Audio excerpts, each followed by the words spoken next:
Were you the one that sent me the Andrew Tate GTA memes? I love those. Yeah. I love those. Here. This little song comes on. Yeah, I know. I was showing Tiffany last night, and she's like, "What's up with this music? It's so weird." I'm not gonna lie to you. I blast that song sometimes. Dude. You like that one? I do. That's fucking funny. Of Paris, dude. Paris? Yeah. You went to Paris kind of recently, didn't you? Yeah. Was that for your birthday? My birthday, yeah. Nice. I want to ask you about that, but not right now. I'll make sure I didn't write that one down. I got some wild stories for you. Some fucking cocaine in the Louis Vuitton store there, dude. It's crazy. Cocaine in the store. In the store. I made sure to do it in the bathroom. Oh dude. my god, dude, you're a madman. Dude, fucking. Do you know who Mark Norman is? Sounds familiar, but He's a comedian. A fan of the show gave him some Molly, and he took it with him like to Paris or whatever on vacation, and his girlfriend went to the Louvre, like that fucking. Yeah, like, I was there. Oh, you went there? Yeah, I went there. Did you do cocaine there too? No. It was just one debaucherous night. I was like, I gotta keep it mellow, dude. And I didn't have any idea what it was laced with or anything. Like I'm in Europe. You know what I mean? Yeah. Well, so they're all like, "Oh, let's take Molly and go to the Louvre," and it was crack. So they talk about laced with something, dude. So he said him and his girlfriend were just tweaking out, like sweating, just all like the Mona Lisa. Yeah, dude. So when I bought it, the girl was like, "Oh, no speed," and I said, "What?" I said, "I gotta worry about this being speed, bro. Like, what the fuck you talking about?" And I looked at it and said, "Fuck it." Dude, I know. The last time we with Grant, we were talking about you guys got some not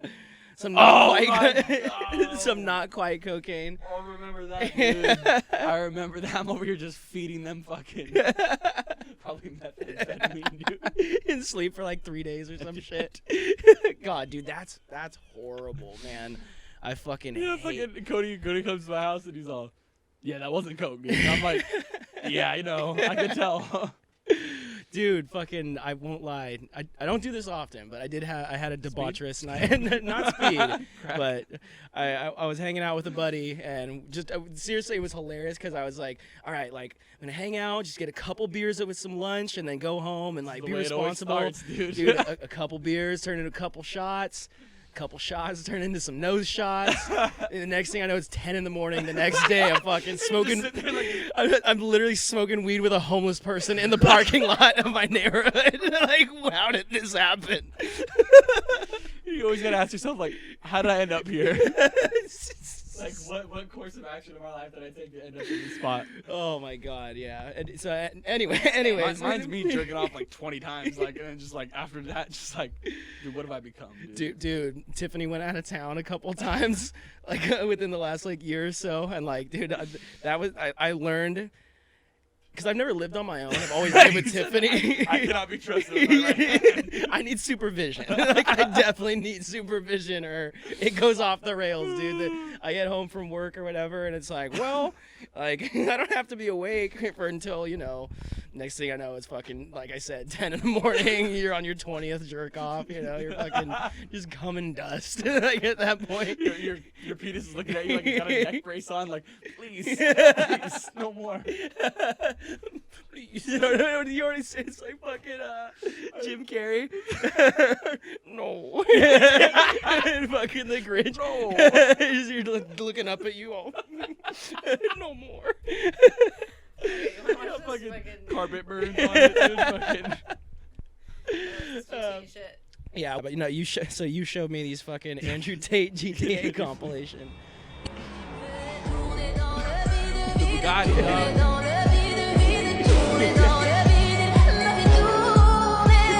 Whoever came up with this meme format is fucking hilarious. He's trying to run away. Oh, this is the best one, dude. Andrew Tate does not like respecting women.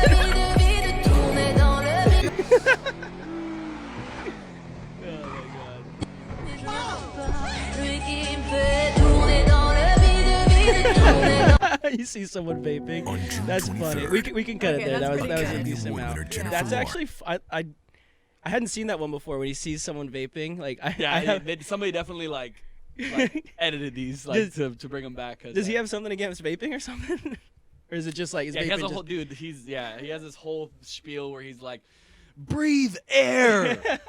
I see these motherfuckers vaping, and I know I could kill that motherfucker. Well, you know what's If you're gonna smoke nicotine, smoke cigars like a man. dude, exactly. Like I have a vape in my pocket.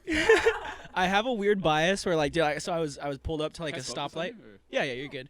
I was at a stoplight the other day, and I saw some guy. He was like walking across the intersection in front of me, and like I saw like smoke come out of his mouth, and I was like, hell yeah, dude, he's fucking man over here smoking a cigarette. It's like 10 in the morning. Fuck yeah. And then I realized it's a vape, and I just fucking I just ran him over with my car, dude. Yeah, dude. I was like, fuck this guy, dude. one less No, I of feel the these same way. I feel fuckers. like a pussy smoking this thing, to be honest with you. But No, and maybe I'm just it's a means to an end. maybe I'm just self-conscious because I am a pussy when I smoke them, and they fuck me up. Yeah, So this is a Tyson, dude. This thing fucking It just Mike Tyson's knocks you heavyweight out. brand, dude. Is that actually Mike Tyson's brand? Yeah, look, it's got his little face on it. Alrighty. Well, here we are. Welcome, Mr. Angelo What's up, my man? Sottosanti in the building for his second appearance on the podcast. First official episode where it's just me and you. Cheers, my friend. Cheers. Good to have you, man. Good to be here. Salud.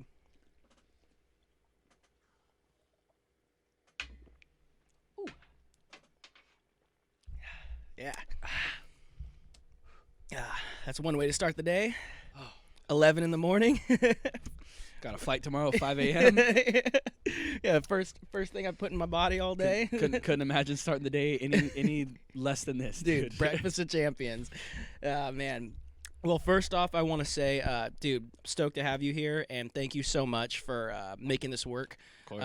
You know, I know originally you weren't even supposed to be here this long. You're visiting from Hawaii right now, and ended up getting your flight extended just to hang out longer. But I know doing the podcast is a big part of that, and I really appreciate that. Of course, man. I want to make it happen, dude. Thank you. I'm looking forward to this for a long time. Me too. This is one I was really looking forward to. I don't get to see you that often. You're not stateside that often, and I was really nervous about having you come and then missing you, just not working out. So again, I really appreciate that. Yeah, I was like, fuck that. We're gonna make it work, dude. Thank you, sir. Figure it out, dude. Whether it's waking up at 7 in the morning, driving over here, dude, Yeah. whatever. Like, Dude, exactly. last day, So I was like, I'm gonna make it count. Yeah, no, and it's gonna be worth it. I mean, like I said, we just drank whiskey at 11 in the morning, but this might be the earliest podcast we've ever done in the history of the podcast. I don't think we've ever started earlier than fucking 4 p.m. I'm happy I can make that happen for you. Yeah, thank you, sir. Thank you, sir. And I was on time. I was early. Yeah. Oh, yeah. was early. That was huge. Fucking, you hear that, Grant? Fucking bitch. Shout out to Grant. Yeah. Man. So man. I always like to do a little bit of some background with my Yeah. guests for the first appearance, especially someone like you. So first off, Angelo here is one of my longtime friends. Known him since high school. And, we getting were old, always close friends, fast friends right away. Just had that carnalismo, That chaotic brotherhood vibe, dude. Exactly, dude. He's got the face tattoo over here representing fucking Vatos Locos. And then it got even crazier when he introduced me to my now wife and current producer. By the way, shout out to Tiffany over here filling in for Daddy Dorp. Tiffany's behind the cameras, so thank you for that. But yeah, Angelo introduced us. I don't even know when, dude. Such a 10 long years time ago now. It was It's like I was a fucking child when that happened. I don't know. Yeah, no, same here. I mean, I was late 2013. We're in mid 2023. Were we so still in high school? No, I was 1 year out of high school.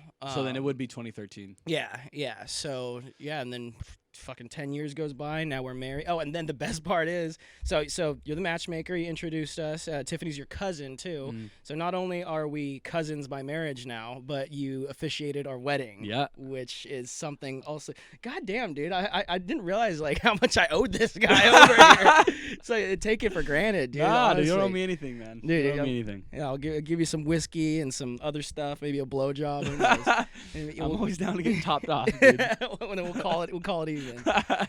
Man, but yeah, man, stoked to have you here. So that's something I don't really think about that often either. Is we are technically family, by marriage, Yeah, no, we are, dude. I we were family before, you know what I mean? But now it's real. Yeah, It's exactly. Legally, you're part of my family. Yeah. We always, like you said, we were always if yeah. you guys have a child, that's your blood mixed with some of my blood, and it's like a blood. You Yeah, know? yeah. It's a blood relative. Yeah, dude. that exactly. Like we're cousins by marriage. And then but, Banks like, and your kid will literally be like blood cousins, dude. yeah. I'm sure you grew up with like people that were like, oh yeah, that's my cousin, but like they weren't actually your blood cousin. You know, Bro, like, yeah, oh, especially on my Mexican side, dude. yeah, oh, that's my uncle. This that's is my your aunt. primo. Yeah, Like, yeah. where are you again? It's just like your mom's friend. Just some guy who just drinks at the party every fucking night. Yeah, exactly. Gives me like $20 every now and again, you know, like not even really my family member. Yeah, so that's actually no. By marriage now, I'll actually be like the uncle by marriage instead of just some random guy drink. I mean, I'll be drinking at the party, but Yeah, like over should be those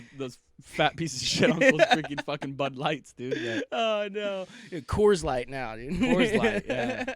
Coors Light's been the move the last fucking week for sure. I noticed you were rocking that Coors Light at Lupe's. Well, it's from yesterday. my grandma, dude. She was the fucking spokesperson for Coors Light. Dude. That woman drank 5 Coors Lights a night for the past like 30 years. Nice, dude. Fuck hell yeah! Shout outs to your grandma. Yeah. Oh man. So you and I met in high school. Like I said, I like to get like a little bit of like background for my because this not only for like the podcast. This is mainly like a almost like a diary for me where I hope to look back on. Like it's a like right now this is awesome because you and me never see each other, but in a year from now. It's gonna be even more like whoa, and then 5 years from now, 10 years from now, it's like holy shit. And you can play it when I die, dude. Play it at my fucking at my funeral. Dude. Yeah, and what's really trippy to think out is that one day, like not only while we're alive, but when we're gone, this will be something that our children will be able to look back on and to see and to listen to, and almost like feel like they were in the room with their dads when they were, you know. Yeah, dude. I remember you you broke it down for me the best way, and I remember the conversation that we had is like. There's so many conversations now that I wish that I had like a podcast for because it's like those like you have a lot of them of people that you're close to or whatever and they like it's like a conversation like so you ever want to lose that conversation but having like the podcast stuff I feel like really seals the memory, you know what I mean? Because you can always like reflect on it, always like listen to it again. Yeah. You know what I mean? Like so it's almost like a you know people make photo albums. It's like but you got like an audio album. Yeah. You know what I mean? Like, yeah. So I thought that was really cool. I thought about that too. So yeah, well, we're writing it as we speak right Hell now. Yeah. So I'm super stoked. So we like I said, so we met in high school. Kind of give me like a little bit of like from your perspective, like your early life. Like what was it like for you? You know, like what was your early childhood like? You know, where'd you grow up? You know. Let me know if I'm getting a little too over explaining. But so I was born Bullhead City, Arizona. It's like in the tri-state area where like Laughlin, Bullhead City, and like Needles meet. It's like you can be in California in 10 minutes, you can be in Nevada in 10 minutes, or you just hang out there. Grew up with my mom. My dad was in and out of prison for a little bit. But then I think, I don't even know how old I was when he like went for the longest time period. And I'm trying to get my dates fucked up because I'm terrible with my timeline. But he ended up going to prison, and we ended up living with my grandpa. So I lived with him for a lot of my life, and then I don't know, like something came up with my mom to where she got a job opportunity in California. Moved out to California when I was like 8 or 9. We moved to Lake Forest first, and then went to San Juan. So I went to Del Obispo, and then as I got older, we always moved around a lot. So started living with my aunt and my uncle. Uncle and Ninny, shout outs. Yeah, shout out to them, man. R.I.P. But after that, we moved to fucking God, timelines. This moved so much. We moved to Lake Elsinore for a little bit as I got in my teenage years. Is that the one that I'm thinking of, the Lake Elsinore house? Yeah, the Project X house. Yeah, yeah. Dude, the Project X party, dude. Dude, we'll make sure we talk about that. Fuck. I'm kind of fast forwarding because I don't want to delve too much because I'll just fucking go off. But got into my teenage years. I mean, I grew up mostly here, Dana Point. I bounced back between Vegas and here a lot. But grew up mostly, obviously, here between San Juan Capistrano and Dana Point. And then we moved to Lake Elsinore. My mom got with this guy. Next thing you know, we found ourselves in fucking Victorville, which do not ever live there. Whoever is listening to this, if I can give you one word of advice, do not live in Victorville, dude, or Palmdale or any of those fucking desert California. Fuck that place, dude. Just tweakers and fucking desert, dude. That's it. That's it. Oh my god. Either dude. pick up a bong or fucking kill yourself, dude. I don't know. Like, Dude, all the people living out there right now. Are no, like, but that was the "Who the decision I fuck's made. this Dude. I was guy?" like 18, and my mom, like, we were just trapped there. I was trying to get a job. I volunteered at a fucking a wildlife sanctuary for free because I had nothing to do. Oh my god, I Dude, didn't know that. Yeah, dude. I fucking took care of like tigers and weird exotic animals and shit. What the fuck? Yes, dude. Holy shit. So wait, how'd you get into that? Well, I started with the shit bottom. I started shoveling horse shit at first and like taking care of like the little like farm animals, and then they like needed a replacement for like the tiger enclosure, and I just volunteered for the day. And what you do is you just kind of like spray them off with water, feed them. There's like one area that the guests are allowed to like see the tiger, and then there's another enclosure that So you've sprayed down tigers with like a hose. Not only that, but my crazy dumbass was like, yo, okay. This is gonna be weird for people who know me. Like, I have this weird thing with noses, right? Like animal noses. Like, I gotta touch their nose. I don't know why. It's just like an OCD thing. I don't fucking know. I saw that tiger's face, and he put it up against the cage, and I was like, like looking around. I'm like, I got to, dude. Holy shit! I touched his little nose, and then he licked my hand, and it was like a fucking like their tongue, like like the cat's tongues have like that little sand. Dude, imagine that, but it was like 10 times more sharper and like more powerful. So like those tongues are meant for like ripping the fur off of the animal when they eat them and shit. Yeah. So when it licked my hand, I was like, fuck, dude, this thing can fuck me up. And I took a step back, and it tried to like paw me and like bring me in. And I was like, oh yeah, no, I'm good. Oh, I'm like, holy shit, I'm done, man! I'm done. Yeah, I got to take care wild. of like weird exotic snakes and like sugar gliders and shit. They were cool. It was a cool time. But I was like,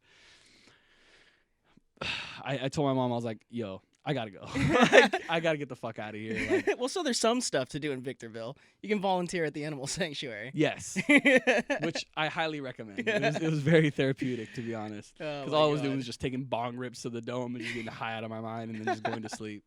Oh man, that's hilarious. Okay, so let's bring it back a little bit. So how like in retrospect, like kind of like try to think about like what was that like in the moment, and then how do you feel looking back on it, like moving around a lot? I know you were raised by a single mom.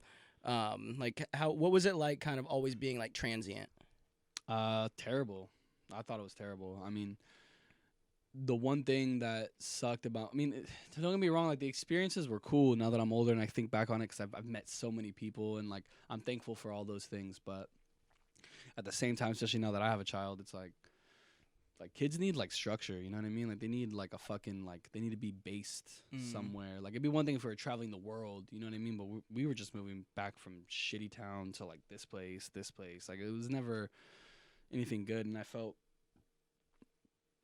like I missed out on a lot. Like I wanted to grow up with my friends, you know what I mean? Like I wanted to like really be there, and like, but because we moved around so much, I felt like I was here 1 year, here the next. Like it just felt unsecure to me, you know? So I can't talk shit and say it was the worst thing, because it's like I'm thankful, like I said, of all the people that I've met and like all the friends and networking that I've managed to deal with. But at the same time, I don't want that for my kid. Like I don't want to move around with my kid. I want wherever he's gonna start school, I want him to be based there.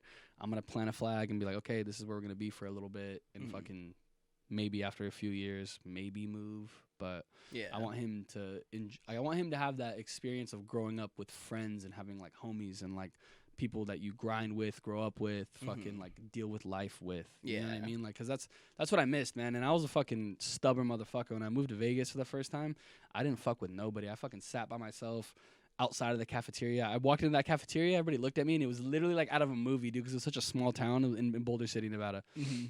Like it felt like out of a movie. Like I open up the cafeteria doors, and like everybody's just like, who's the new guy? Yeah. You know, and I'm all fucking slicked back, fucking pants rolled up, all greased the fuck out. Like nobody's ever seen, you know what I mean? Like that type of style. And Like you're from the 50s. I look in there and I go, fuck this, dude. And I turn around and I just sat my ass on the fucking corner. I ended up making friends with some weird kids, dude. But it was a great experience. So That was your senior year, or? I was like junior or senior year. I don't know. Like Okay. I said, the timeline's fucked up for me, man. Mm-hmm. I should have graduated 2013. I didn't, but Yeah, because I remember. Okay, so first off, so like you said, you ended up like for at least kind of leading up to high school. So you were in San Juan at that time. You went to Marco, and then you ended up going to Dana. That's where we met. So we met like your freshman year. Where were you kind of at that point? Like, 'cause I remember you were. I met you up through the wrestling team, and you and like Nick Carr and all them were all into like UFC and stuff like that. At that point in time, were you kind of like settled a little bit in that because you were there for a few years. yeah. Most of my high school experience, I remember you being there. I would say I was pretty comfortable. Like I thought this was the place I was gonna be for a while, you know. Mhm. Like, and I started meeting. I mean, me and all them, like we were friends through middle school, you know. Like Marco Forster, skateboarding. Kind of grew up together. I think I've known like Nick and Tio and shit since fucking. I think I was like 13, dude. Mhm. Fucking 20, 27 now. So I don't know what the math on that is, but Yeah, and for me personally, like meeting you guys through wrestling, because I moved out to Orange County when I was in 8th grade, and I was a grade above you guys, so I met your group when I was a sophomore.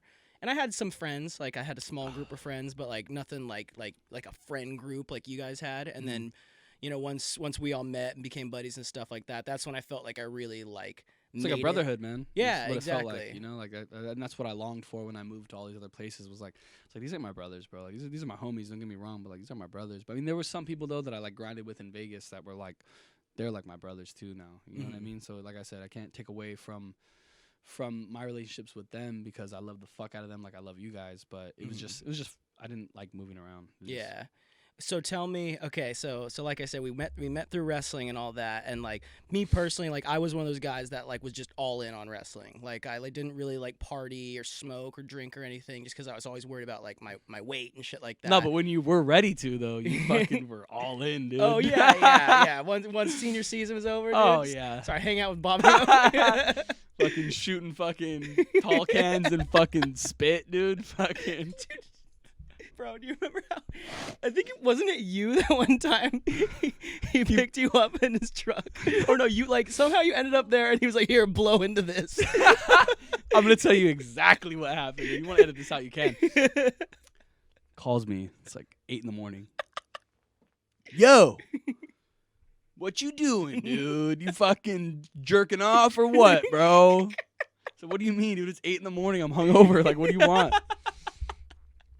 Said, look, bro, I'm gonna pull up. I'm gonna buy you a tall cam. I need you to blow into my fucking DUI thing in my car, dude. He pulls up to my aunt's house, my old aunt's house, dude. He says, get in the car. I get in the car. I blow into his little DUI thing to start his car, and he's got his own tall can in the fucking cup holder, drinking. Like, I need you to blow in this thing.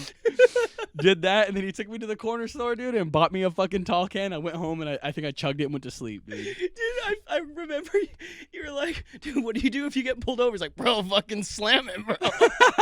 He also made me scrap his friend, dude. You remember that? Oh my god. I thought that's where you were going with it, Cruz. I thought that's what he was gonna say too. Remember he made me fight his friend, dude? He said, yo, Ange. He said, you better fuck him up. And I'm like a kid. I'm like, dude, please. Like, I don't want to do this. And he like hit me in the head once, and then Sco goes, oh, fuck it, bro. And he fucking slams his friend on the ground, and it's just like, it's done. Bobby, we're neighbors, bro. Dude, you and me are like 16, 17 years old, hanging out with like grown men. We're hanging out, partying at their house, and somehow they started talking shit to us. I remember, like. And Bobby. I think you were the one who was like, fuck it, dude, like, let's go outside. And we go to this dude's fucking garage and they just start fighting in the garage. And like I see you and like Bobby guys are like trying to like coach me in the back, and like I'm trying to scrap, and I'm like, dude, this is a grown man, dude. And then Bobby fucked him up, and he's like, Bobby, we're neighbors. He's just hammered. Just fucking, this guy's like blacked out drunk, fighting Like fucking minor. a teenager. He's like 30 years old, dude. At least 30 years old. He gets choke slammed by the SCO, dude. Fuck. Okay. Holy shit. Okay. I forgot about that.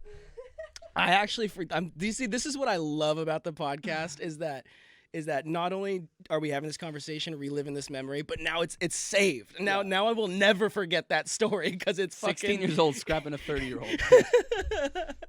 Man. So okay. So anyways, so I met you through wrestling and stuff, and I like. It's funny, like looking back on it, like just my young naive brain, like I was like always under the assumption like, oh, like everybody on the wrestling team is all in on wrestling.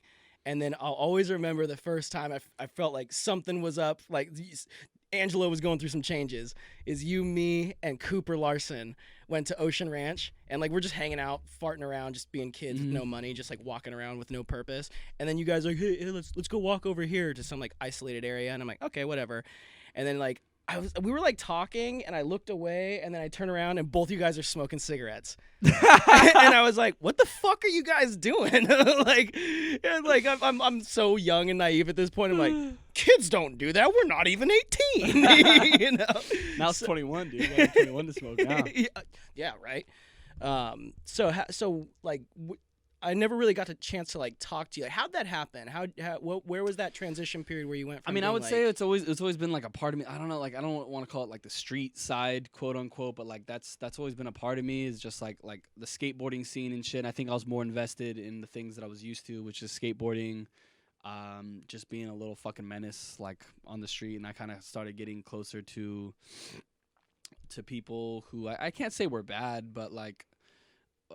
I think the transition was just like you being like an adolescent teen, you know what I mean? And like you looking up to people who you think are like badass or whatever. Mm-hmm. And like, but the cigarette thing, honestly, I've been smoking, I was smoking cigarettes like early because of my aunt and my uncle. So like that wasn't really like a pivotal moment where it was like that's when I started changing. I would just say that like I was more influenced that was like, okay, I'm gonna fucking smoke cigarettes and fucking, but I'm gonna be honest with you, dude, I can hit this fucking thing and still train hard as fuck. Like I just have always been that way. Like I'll smoke this and I could run like 3 miles and like still spar and like be like solid. Like, so were you like smoking cigarettes when you were like a freshman and a sophomore and shit? Just like I would say on the down low? Not even on the down low, dude. I was probably smoking fucking Camel Blues, fucking. It was when the skateboarding thing happened. I mean, when I started skateboarding again, started hanging out, you know, like not on the streets, but like just skateboarding around. That's just what we did. It was just cigarettes and fucking soda, dude, and water cups. You know what I mean? And free samples. So I'm a little confused because I remember because there was a period of time where we were all like wrestling, like seriously, like we wrestled during season. We go to the tournaments and shit. It happened after that. Like I was very serious about it for like 2 years. I got like I think I just got discouraged because of like my grades were never good, so I could never really like compete. Like oh, that's right. You know, and that's like, right. I mean, and that's the thing I reflect on. I was like, dude, I was getting good. Like I was getting really really good, and I just got discouraged because, and I'm more so than that. Is like I couldn't afford like the little bags that you buy for like $300. You get like the singlet and like the whatever, gear. All the gear. Like I couldn't afford that.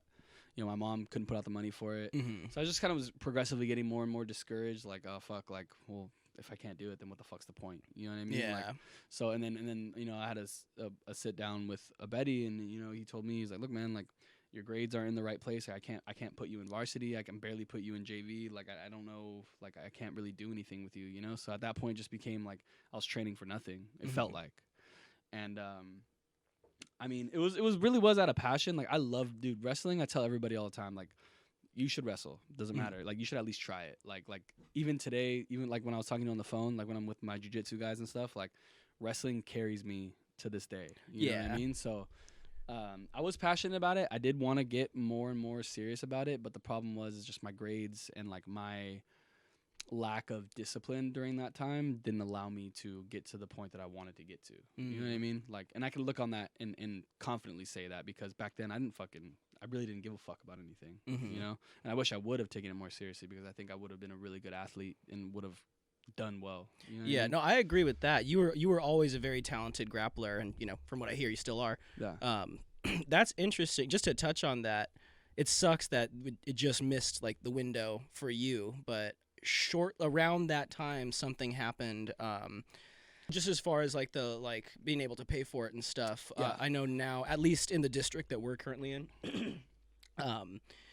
Something happened to where they used to be able to require fees, which fees are required, and then something passed to where so that people who couldn't afford it could still participate in sports. It became donations.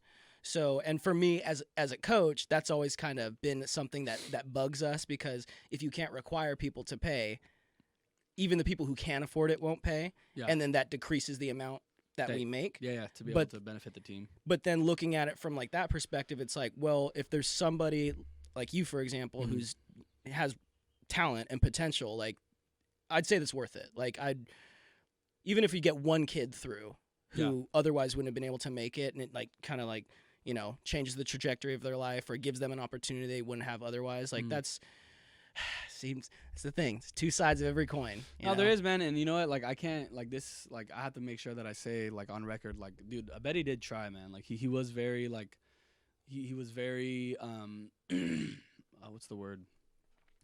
Like he saw it in me. You know what I mean? Like he wanted that for me, but it's just the mindset at that time. Just it wasn't. I didn't put two and two together, and like I said, I wasn't disciplined enough. You know what I mean? Like I just fucked around, and I mean I don't like.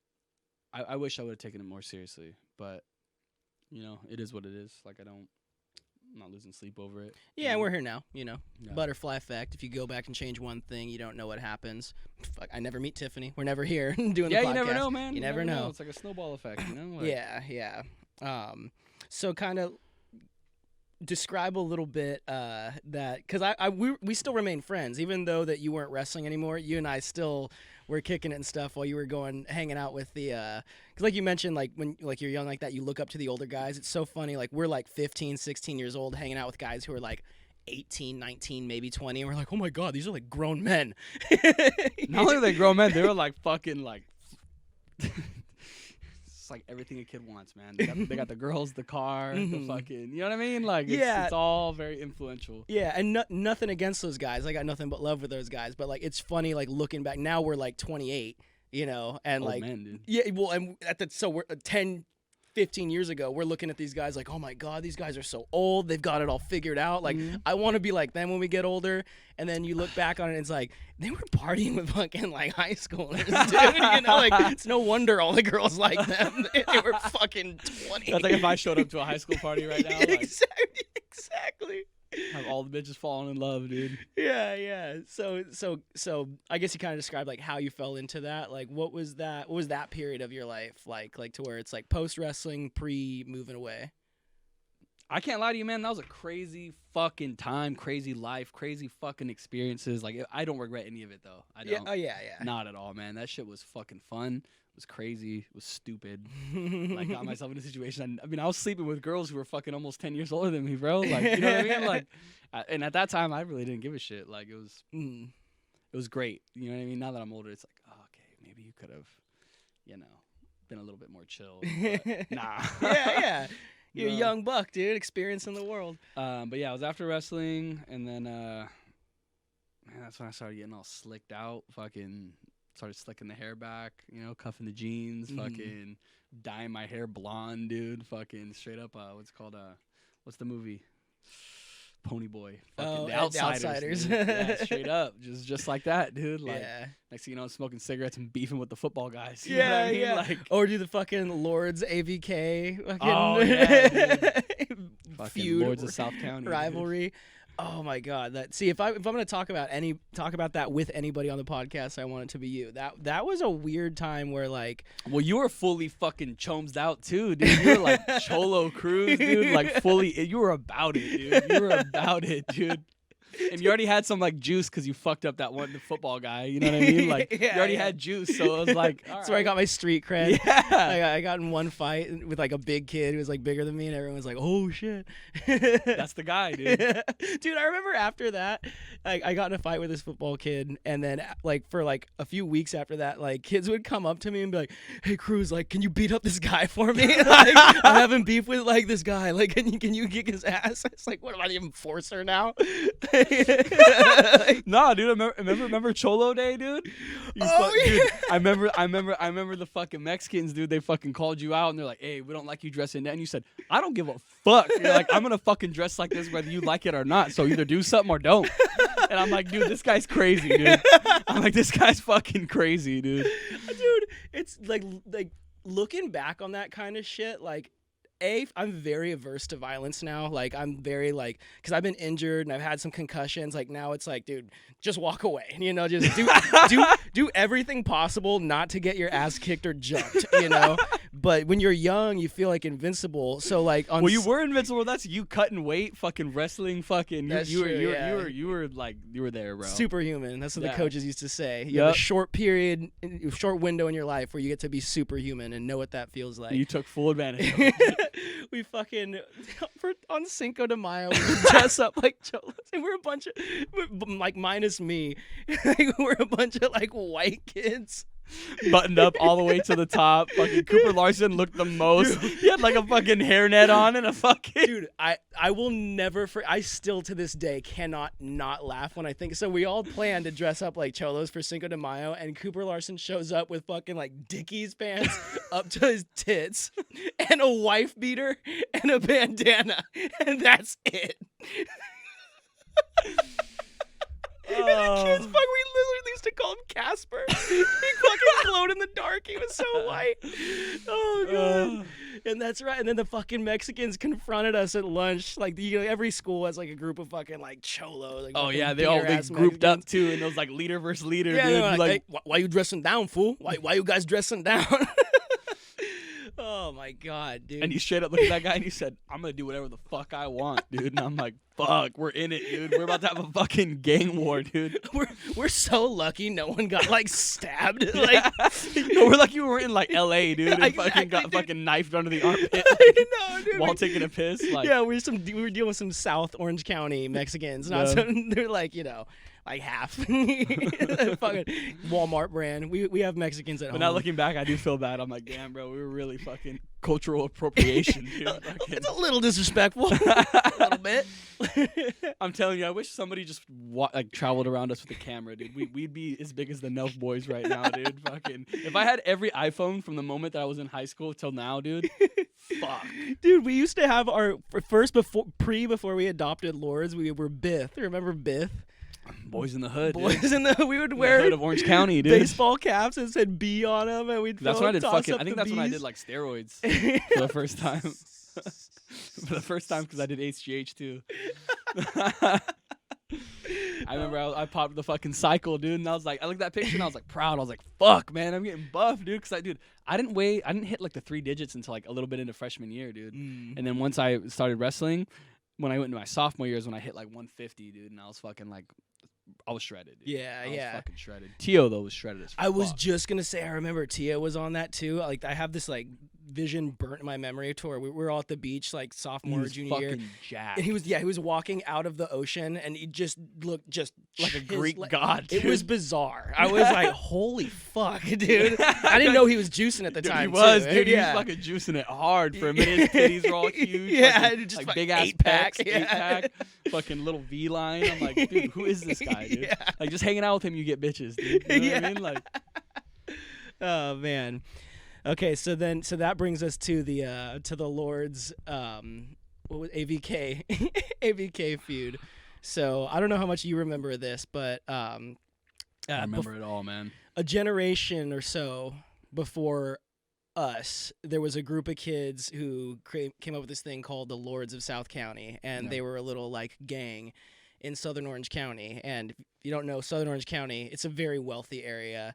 But I feel like everybody wants to feel tough. Everybody wants to, especially you watch gangster movies and shows and shit like that. Like, even if you're not being raised in the trenches, like ghetto LA or ghetto New York or whatever, like there's a part of you, like, especially as a man or, an adolescent boy, like most of us like see that and like, I want to feel hard. I want to feel like that part of like, like I've got a gang behind me.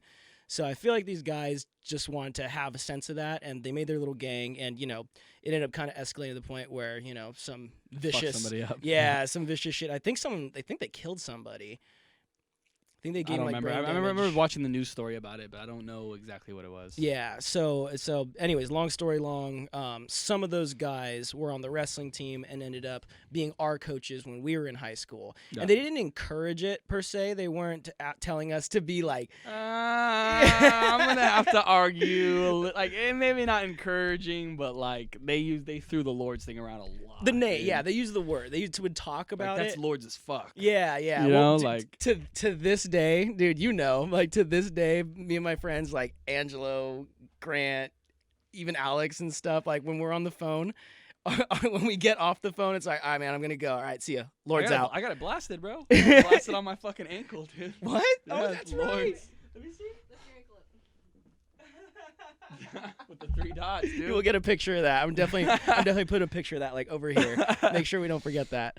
But yeah, so what happens is that these guys developed like some notoriety in their It was just time. like a street fighting fucking club, like almost like Fight Club. I would Yeah, compare it to, you know? yeah, totally. And they were known for like just starting shit. Like they'd show up to a party like 10 heads deep, and they'd have like the littlest guy like fucking. That's kind of how we kind of moved around though too. Yeah, you know what I mean? Like Yeah, maybe not as extreme, but threw a little Nick Carr out there. And yeah. fucking, you know what I mean? Have Like, him start some shit, and then once somebody and confronts the problem him, was like after a certain amount of time, like all those guys kind of had our back. You know what I mean? So it's like Mhm. even if we couldn't win, it's like we just called one of them and they pulled up and then fucked somebody up. You know, like so somehow another group of kids from like Aliso, which is also a wealthy area, they catch wind that the Lords are back because like we're like oh, I repping remember it, this, dude. And it was throwing like up the L's and yeah. shit. And then so they start Start their commenting on thing- Instagram pictures, start beefing through Instagram, dude. the AVK, Aliso You Viejo better calm down, bro. Kings. They might still be fucking on and popping, dude. You better fucking watch your mouth, dude. So that culminated in you were friends with Kyler at the time. Mhm. Somebody keyed AVK onto his car or his truck. Remember, we were I like, remember, dude, he went on a rampage. Dude, I got a lot of respect for that guy after that happened, dude, because something just switched in his brain, dude, and he went on a rampage of just fucking people up, dude.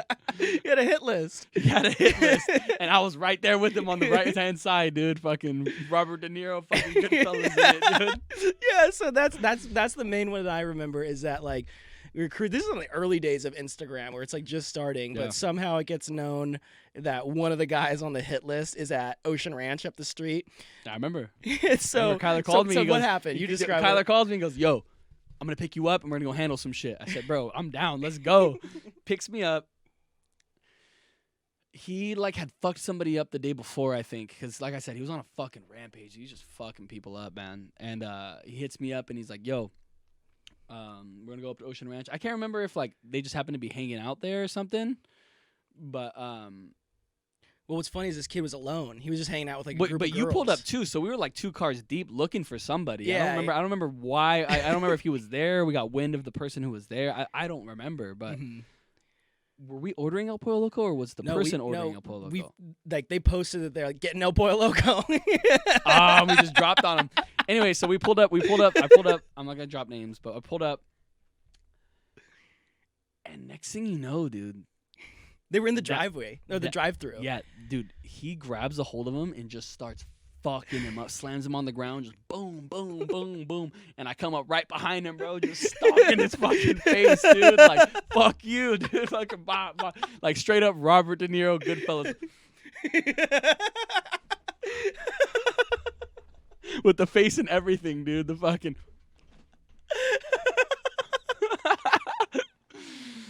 Oh my god! Holy shit! And then there was some aftermath there. Where Yeah, the dude wanted to scrap me too. I said, okay, like we can fight too. Like it doesn't really fucking matter. You know what I mean? Like what's happened.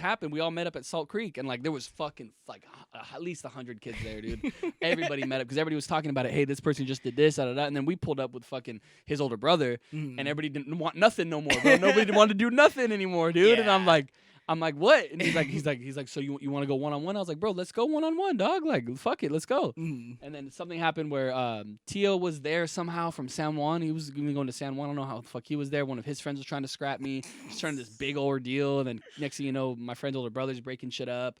And he looks at me. He's like, hey, did you do that? And I said, yeah, I did, dude. Did do that. Oh my god. No regrets though. Oh fuck!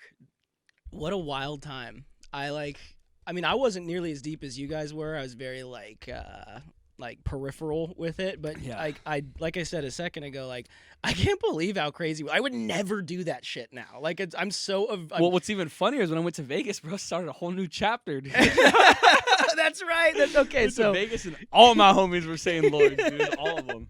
One of them got tatted too, dude. So you moved to Vegas like junior, senior it was year or the whatever. same thing as here, bro. Just different type of people. It just we went to parties, we fought. Like it was the same fucking thing, dude. I just gave it a name and just became like this brotherhood thing, dude. And next thing you know, I was introducing my friends from Vegas, some of the guys from here. Like next thing you know, everybody's kind of like friends, Yeah, and it was crossover episodes. it was just crazy. I inherited like all the misfit motherfuckers of my high school at the time, and like one of my buddies, bro. Dude, shout out to him. That motherfucker was crazy, dude. He was all about the Lord's lifestyle, dude. That motherfucker will fight anybody. Is he the one who got tatted? I think so. Yeah, he. I don't know if I told you the story before. Oh, hey, lay it on me. Are we recording still? Yeah. I do have to pee though. Okay. Oh, yeah. Let's take a pee break. All right, so we're gonna tell this story real quick. I don't know if it's gonna make it on, but second cheers. Cheers. What time is it? It's noon. All right, so a shot an hour.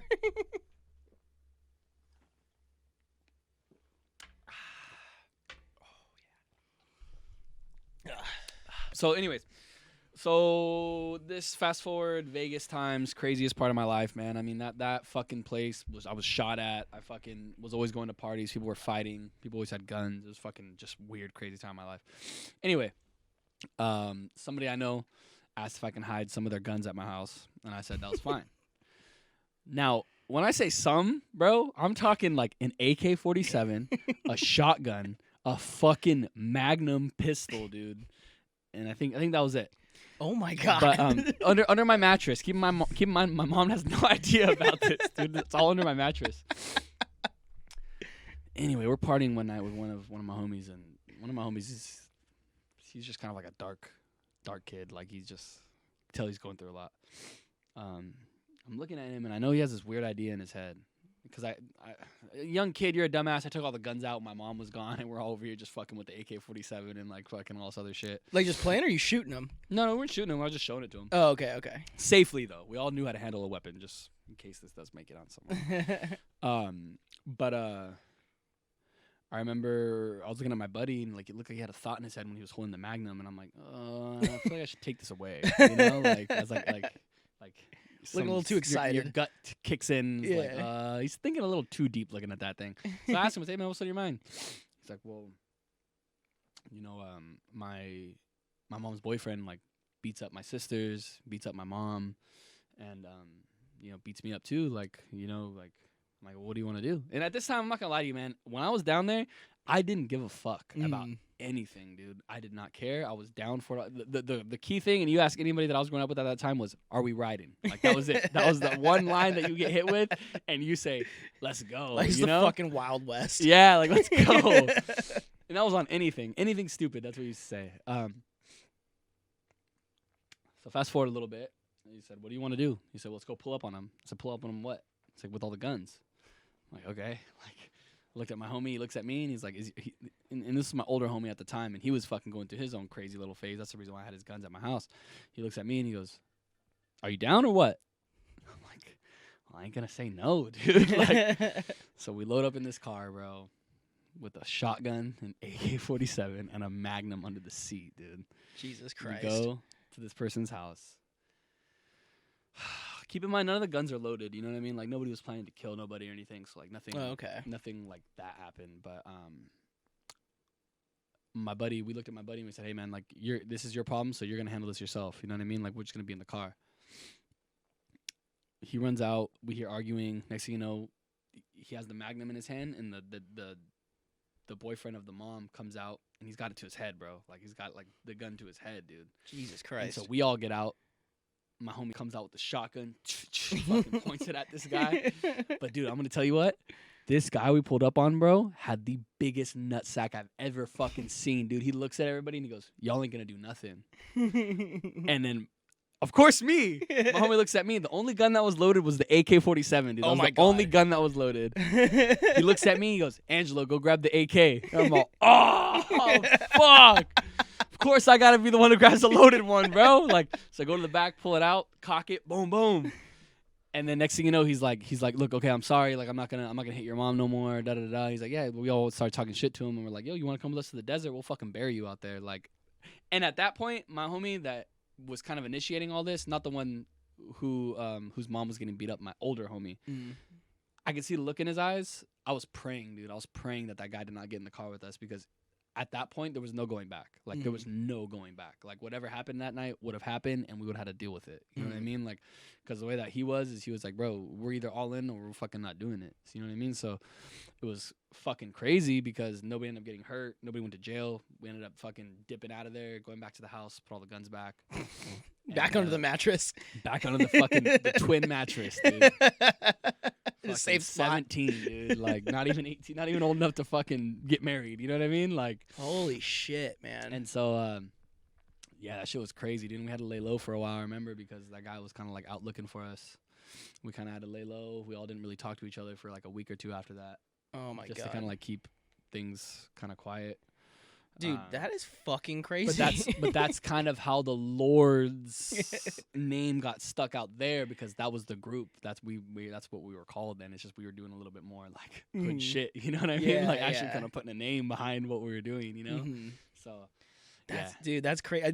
Now that you mention it, I do remember there actually being a thing. You're like, dude, I'm starting a Lord's fucking Vegas chapter. Yeah. That's And so we were deep funny. too, man. We were deep as fuck. Fuck. And so I know you probably haven't thought about it for a while, but like having that experience in your life early and, you know, being where you're at now, I mean, you know, it's fucking 10 years later, you have a kid now and shit. Like, do you think that you would find yourself in a situation like that again? Not willingly, but I mean, I feel like the type of person I am, I attract that kind of shit sometimes. You know, even with Gotcha. the kid, that's what was fucked up, man. Is like, you think, you know, when you have a kid, things change, but like, and don't get me wrong, they have in a positive way, but at the same time, like, I'm still the crazy kid that I was. You know what I mean? So like that part, especially with drinking, drugs, like you resort back to what you feel comfortable with, and that's what I felt comfortable with. And at the time, I felt like that's what that person deserved. You know what I mean? But I ended up not doing it, but it was very close. Fuck, man. So that's crazy. I remember that story now, the Vegas one. That was a trip, man. I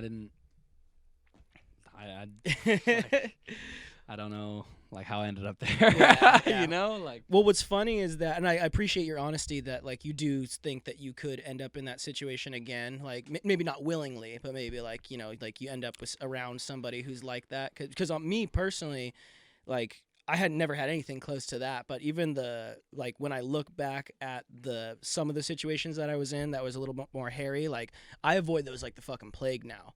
You know, like I try to as well. I mean, Yeah. I try to avoid it, but it's hard, because like I'm dealing with club night, like with work and stuff. Like you're just dealing with so many different types of people. That's that true. I always end up running into like the same group of people that I used to hang out with. If that makes sense, you know, same type of personalities. Yeah, gotcha.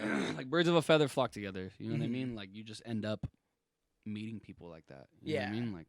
And for me, it's like I'm very respectful in ways where, like, even Tio said this, you know, like I've always had a gift where I can weasel my way into like certain groups of like people that like normal people probably couldn't, you know, and I just find myself getting into trouble when I'm around said people, you know. Well, that's the interesting thing. Like we were talking about at the beginning, like moving around and how, like, on the one hand, there's the downside that like you didn't get that sense of like stability and like a solid core friend group. Like, I feel like because the most time you spent in one solid place, like, relatively was here, that's why the friend group that you have is, like, you know, us out here. Yeah.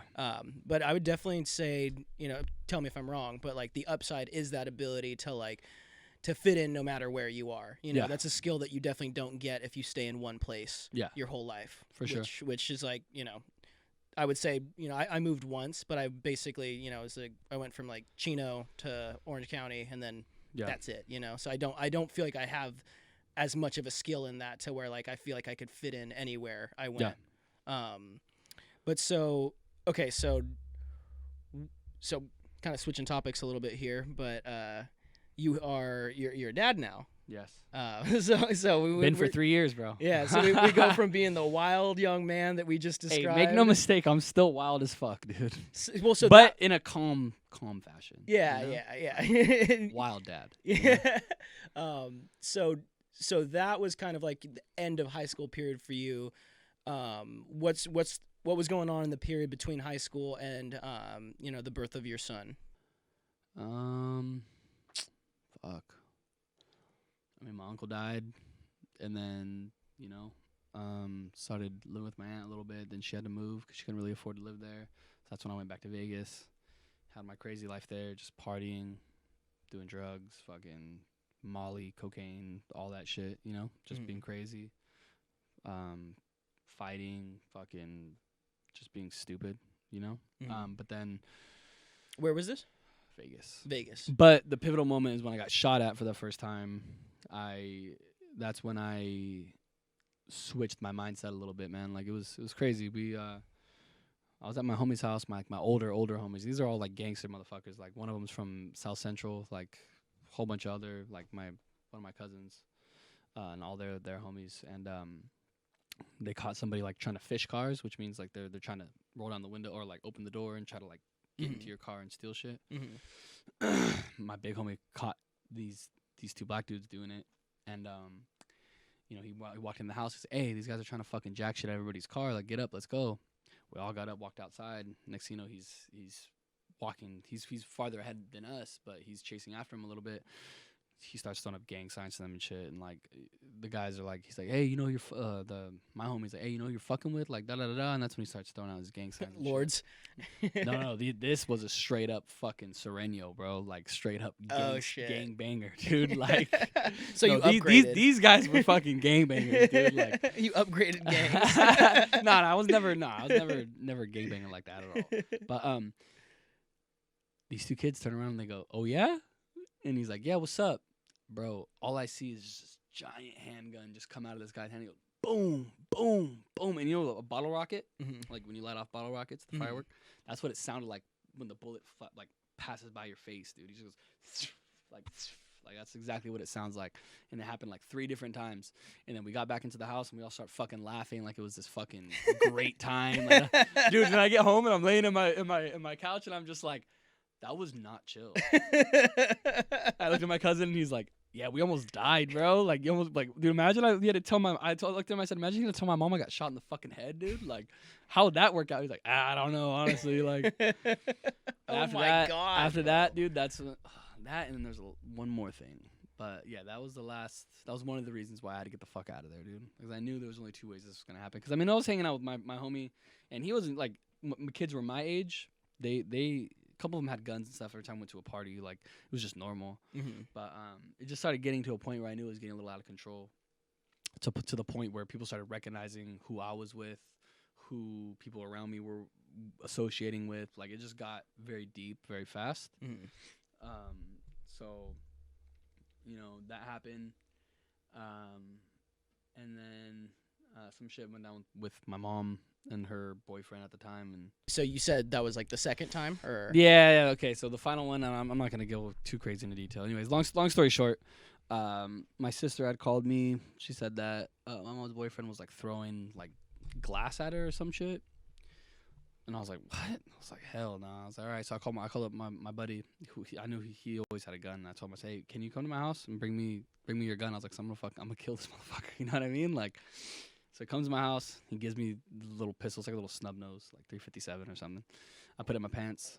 And I told my sister, I said, "Hey, you're gonna stay out here no matter what happens." I said, "Don't." I said, "Just call the cops." I told her to call the cops right now. I was like, "Call the cops right now." Walk in there, this dude's throwing shit. But my mom was the one fucking like really like pressing the issue, And I lifted up my shirt and I showed her. I said, "Hey, if he comes out here and he does anything stupid, I'm gonna do something stupid, And she looks at me and she starts yelling at me, talking about why the fuck is that in my house, da da da da. And then I literally looked at her and I'm like, you know what? Probably not worth it. So I called my buddy, told him to come back, gave him the pistol. Cops came. I said, "I don't know, man. You guys can go in there and figure it out." Like, and I took my sister. I took her to my cousin's house, and that was that. But after that, I was like, my aunt called me, Nini, and she was like, "Hey, why don't you come live with me?" It's like, yeah, it's probably the best idea, because if I don't, I'm gonna end up doing some stupid ass shit here and end up going to jail or who knows, you know. So that's how I ended up coming back here. That's. I mean, I remember that happening. Like I remember you calling me and us talking about it, and like I remember that being like a fresh story. Because I know you're familiar with like, you're probably more familiar with Blood In Blood Out than I am. Didn't Miklo get sent to Vegas, or was it Texas? Vegas. It was Vegas, right? He gets sent, and then he gets into some shit there, and then he's like beats up his dad. Yeah, oh yeah. So you have to come back to fucking find yourself another slave, Dad. Yeah. I'm going home. Miklo, you're fired. I'm calling your probation officer. Holy shit, man! What a fucking wild. Okay, so that brings you back to California. Now, what's the lead up to where we're at now? Obviously, we have, you end up. So I went to Buena Park, kind of got my shit together a little bit. Got a job. Fucking started working. Was sober for a long time. Worked for that company for like 5 years. Dated somebody for a little while. I actually met my kid's mom through that same job. And then we just started kind of like talking again. And then next thing you know, like we started dating, and then she found out she was pregnant. She only found out she was pregnant like a couple months into us dating.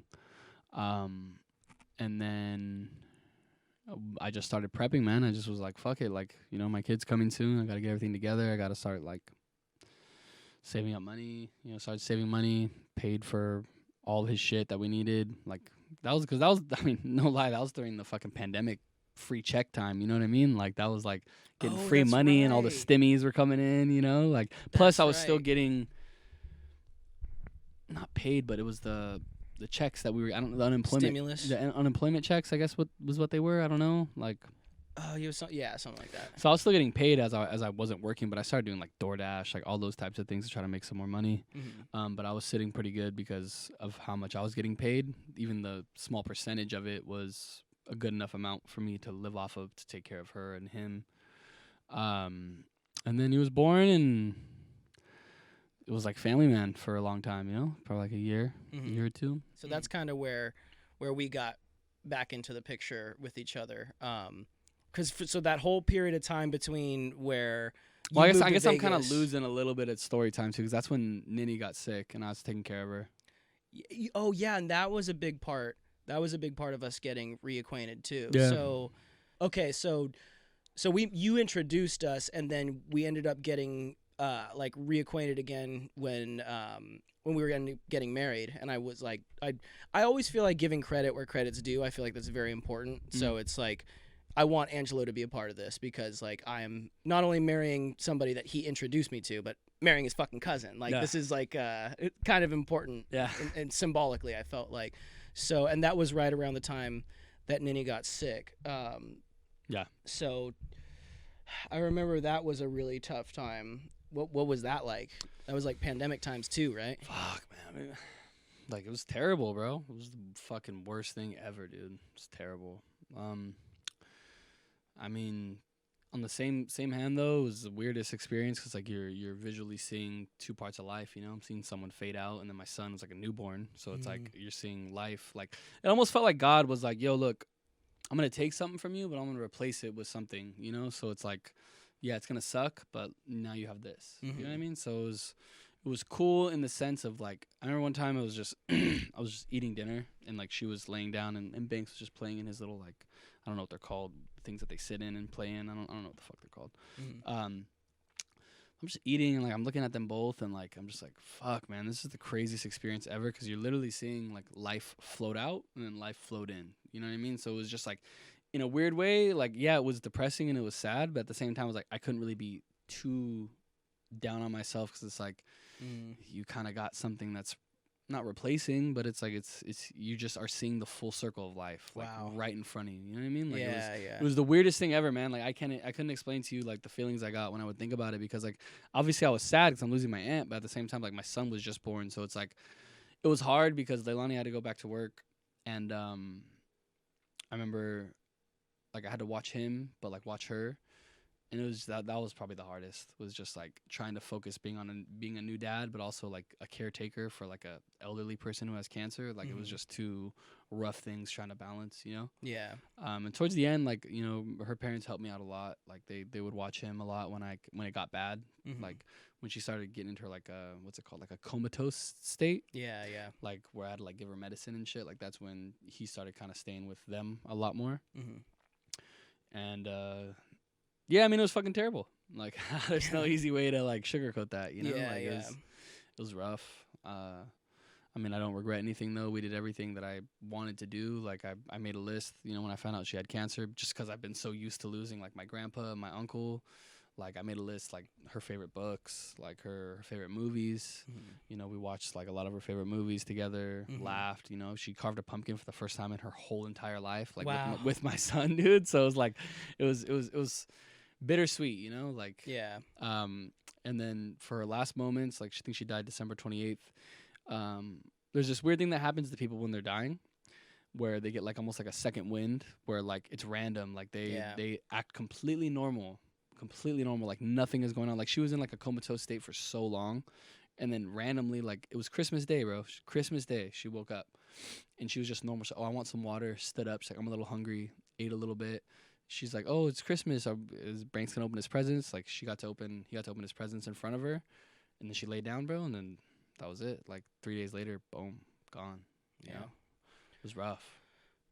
Yeah, that's obviously, if you could snap your fingers about it, you would keep your loved ones around. But there's something almost like poetic about the way that you just described how things went down. Like how, like you said, like your son was just coming into life. It's like the circle of life, dude. It's weird. And that I'm sure that not only did that help you get through the loss of Ninny, but I would imagine that it probably also gave an extra level of appreciation to the opening stages of your son that wouldn't have been there if under normal circumstances. Yeah.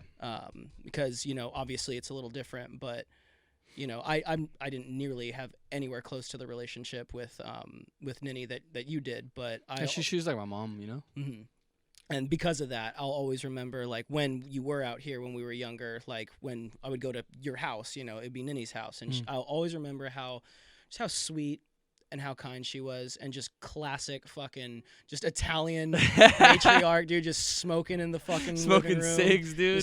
Just chain smoking. Drinking coffee, like, all throughout the day. Making food, like, oh, you guys are here? Fucking, oh, just beautiful meals and shit. And what was interesting about that is that, you know, like I said, my relationship with her was very peripheral, especially compared to yours. But that was right around the time that me and Tiffany were getting ready to get married, and I was spending more time with her family because we were about to, you know, unionize, join families. And they would tell me stories about her. And obviously, if it was up to us, you know, they'd live forever. But I have reflected on how these kinds of losses bring people together, and I feel like I learned a lot, and I bonded a lot with Tiffany's family, her aunts and grandma and stuff, because that was all happening at that time. And it's a strange thing, like that like you said, that cycle of life, the circle of life, how it's like, obviously you don't want to lose them, but it does put things in perspective and can sometimes bring people together. Just to lighten it up a little bit, segueing a little bit, kind of similar subject, but Tiffany and I lost our cat recently. It was our first pet together, which I didn't realize how hard I was gonna take it, because it's like, I'm gonna be honest, he annoyed the fuck out of me. And there was a lot of times it's always like that, dude. Yeah, whereas like, I can't wait till this fucker dies. But then when he died, so he got sick, and we took him to the vet, and they were asking a stupid amount of money. They were like, it's going to be between $3,000 and $5,000 to fix him, and it's like, no, you know. So we just took care, mainly Tiffany, took care of him at home for about a week, and then he ended up passing in our hands right there, on that little table that's behind the curtain. And when it happened, it was like, it's not just about the cat. Like, this was our first pet together. We got this pet when I was Like 21, sentimental. and Yeah. and Tiffany was 18. It's like, this is like our youth. Like, there's like symbolically, like, this part of our youth just died. Yeah. You know, and like, we will never be the same. Like, those the young kids who bought this cat aren't here anymore. Yeah. And I feel like it's similar to, like, there's like that when you lose someone like that young kid that you were when they were a part of your life is that dies off too. Yeah, And a for new sure. version of yourself has to be reborn. Yeah. But just to keep it light, I hadn't told this story on the podcast yet. But so the cat died and he's laying on his side, limbs stretched out, right? And I've never had I'm to sorry. deal. I'm not trying to. I'm not. No, you're trying to good, you're laugh, But I've never had to deal with rigor mortis before, right? So Tiffany's gonna take the cat to the crematorium or whatever in the morning, and I don't want her to have to deal with that. So I go to wrap him up. I wrap him in a blanket and tie him up with some strings. And it's funny, like, the whole time it was kind of abstract. It was almost like a stuffed animal or something. because the soul's gone or whatever it is just gone. The life is gone. Yeah, you know? and it's just a task. It's like, okay, wrap this up. Yeah. But then once he was wrapped up and there was a string, like, you know, you see in movies, like, once it's all wrapped up, like, you can tell where the head is and the body is and stuff. And it's like, I was always all good until he was wrapped up in a blanket, and I just broke down, just fucking crying. Yeah. Like, that's when it dawned on me, like, it's more than just the cat. Like, this is fucking a part of me and a part of us that's gone. It's not coming back. But, you know, he has to be transported, so I got to fit him into the carrier. And so rigor mortis is in at this point. I have a feeling. I have a hunch on what's about to happen here. So I try. First, I'm naive. I'm stupid. I'm thinking I'm just gonna be able to just fit him on in. But he's not moving because he's rock hard. It's been hours, so he's hard as a fucking statue. And I'm trying to get him in, and so it starts off sweet. It starts off like kind of like oh, I'm gonna fit him in. It's being all ceremonial, respect for the body. But at certain points, like this is getting annoying. so Oh my god, I almost deep throated this fucking mic, dude. Oh god! So it got to it was like a scary movie scene, dude. It was seriously like a I wish I could have been a fly on the wall to watch this. Dude. I do too, dude. Because so it gets to the point where I'm like, God, you fucking, it's not fucking. I'm gonna get the legs, break those down, get the fucking arms, break them down here, and he's not going in the carrier because he's too long. So I get the carrier and I put it down with like the hole facing up, and I'm like fucking shoving it, like, just get the fuck in there. Dude, what's your fucking problem, dude? And so You shoved his little dead body in the fucking carrier like that? he wouldn't fit, bro. Dude, he was a Broke his stubborn fucking neck. he was a stubborn asshole in life. He's a stubborn little cunt in death, bro. And here's why I stand by You it. give him to the fucking hospital or whatever to cremate him, and these bodies all broken down already. This is why I stand by it, is that I knew that Tiffany was going to take him in the morning, and I didn't want her to have to deal with it. And it's like, did you want to do that, Tiffany? Or are you glad that you just woke up and he was in the carrier in the morning? Dude, the fucking embalmer was like, dude, did he get into a fucking wrestling match before he came here or what? Oh god, but yeah, so that's just a funny story. I thought I'd share for all you listeners out there. The moral of the story: I know you want to leave your pet there all cute, but get them ready for transport before the rigor kicks in. Otherwise, you're gonna have to have a rough couple 20 minutes. Fucking break his limbs. Just the No, you even said that it was all like That's And it kept disgusting. bouncing back. I go, it would crack, and then it's all. I'm like, God, you fucking motherfucker, dude. Start getting your foot. You're all, I literally did that. you get a jackhammer, dude. There was a point where Oh, I had man. him mostly in the thing, and I was just shoving it in there. What the fuck? Yeah, he didn't Oh. feel it. Oh. He's dead already, I guess. Okay. Anyways, I have to pee. I don't even know if I'm gonna keep. I don't know if I'm gonna keep that. I'll try to salvage it. Yeah, I have to pee too. PETA might hit you up, dude. yeah. Statute of limitations. Yeah, we gotta look up the statute of limitations, dude, for sure. Do dead animals have rights? Holy shit. Okay, yeah. All right, we'll take a quick break and then we can go from here. Yeah. I feel like you can't get mad at me for that story because it's like, dude, that was traumatic for me. Okay, like I wasn't having a good time. Yeah. Your hair being all crazy. Well, the best part is that I'm very through, like the blinds.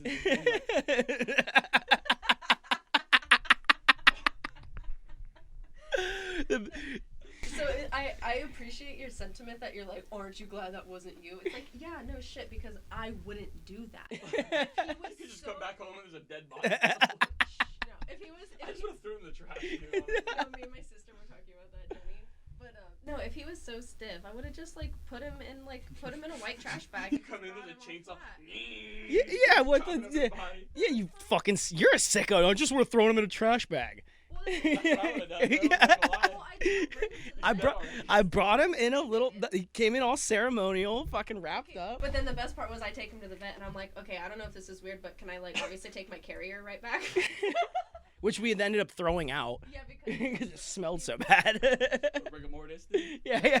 Alrighty, so all right, we're back. We're still going, right? Yes, All right. Cheers. Shot number 3. Ooh, it's 12:40. We're a little bit. Yeah, a little before. First one was an hour. This one's 40 minutes. No, wasn't it like 10, 11, and 12:40?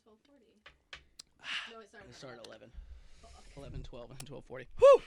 All right. So, anyways, Back. Bringing it back. Okay. So you're out in Hawaii now.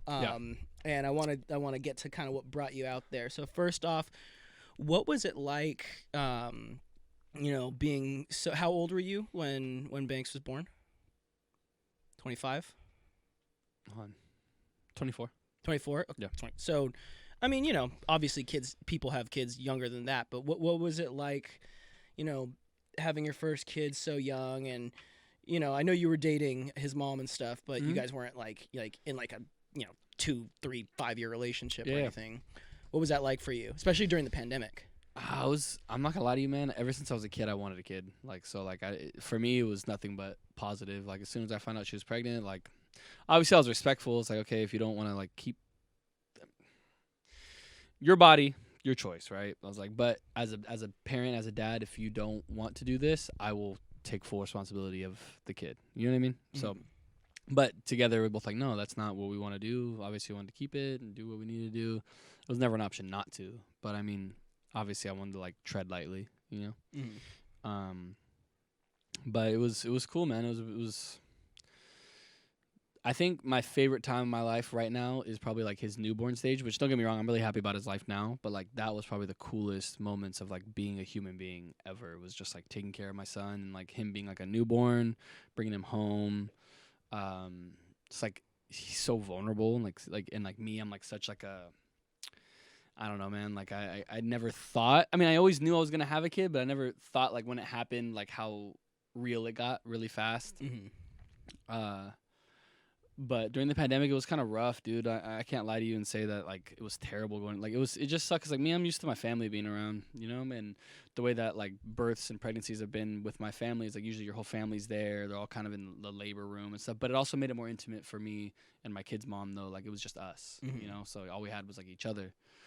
I'm in there making fucking Gordon Ramsay meals out of fucking all the cafeteria food, dude. I'm getting hot Cheetos and crumbling on the meatloaf, dude. And like she's over here all in pain trying to go in labor, dude. I was thinking I should have brought my Xbox. Like I'm over here listening to music and watching 90 Day Fiance, Isn't it awesome being a man? Yeah. I'm sitting there like, yeah, you go through that pain. Yeah, baby, you got this. Yeah. I'm right here with you. I'm right here with you. Let me go take a shower.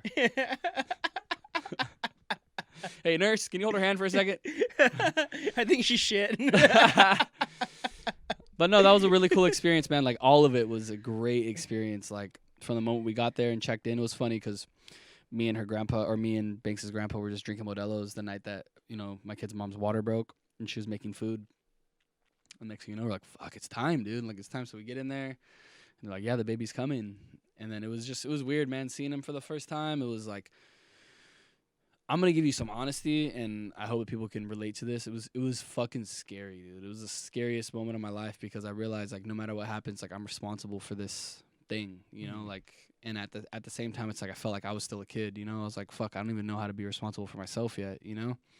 And but everything kind of made sense though, like when he was born. And I hate to sound cheesy like that, but it really did. Like, I was like, okay, this is what your purpose is, man, right now. Like, your purpose is this, like, family, you know, take care of your son. And you know, don't get me wrong, I would have loved to have a daughter too, but because it was a son, it was like, it was so much more important to me that, like, I try to get my shit straight because, you know, he's being part of me, he's gonna attract bullshit for sure. And especially his personality, he's just like me, bro. He can feel things. He's like almost like psychic. He's weird. He's funny. He's very smart. Like, and so I was like, fuck, man, I gotta kind of prepare myself to take care of this thing. You know what I mean? Because he's gonna go through some shit, and that's kind of why I'm now thankful for everything I ever went through, dude. Because to be honest with you, it's like there's nothing that he can't come to me with, and honestly, that I probably can't help him with. Honestly, there's really probably nothing. You know what I mean? Unless,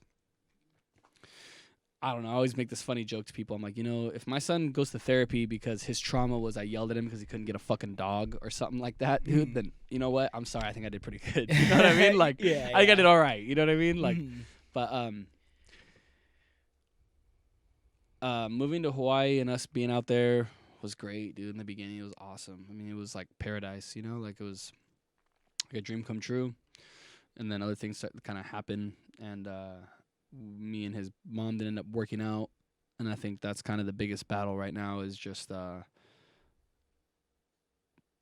trying to be everything my son needs, but also understanding that, like, I'm alone. And I don't mean that in like a weird way. Like, I know I'm not alone. Like, I have friends and I have family. I'm not trying to discredit them by any means, but it's like, it's almost like being kind of like a single parent, you know what I mean? Like, but you have nobody out there. Yeah, you well, know? you are alone in the sense, like, you're not just in a different state.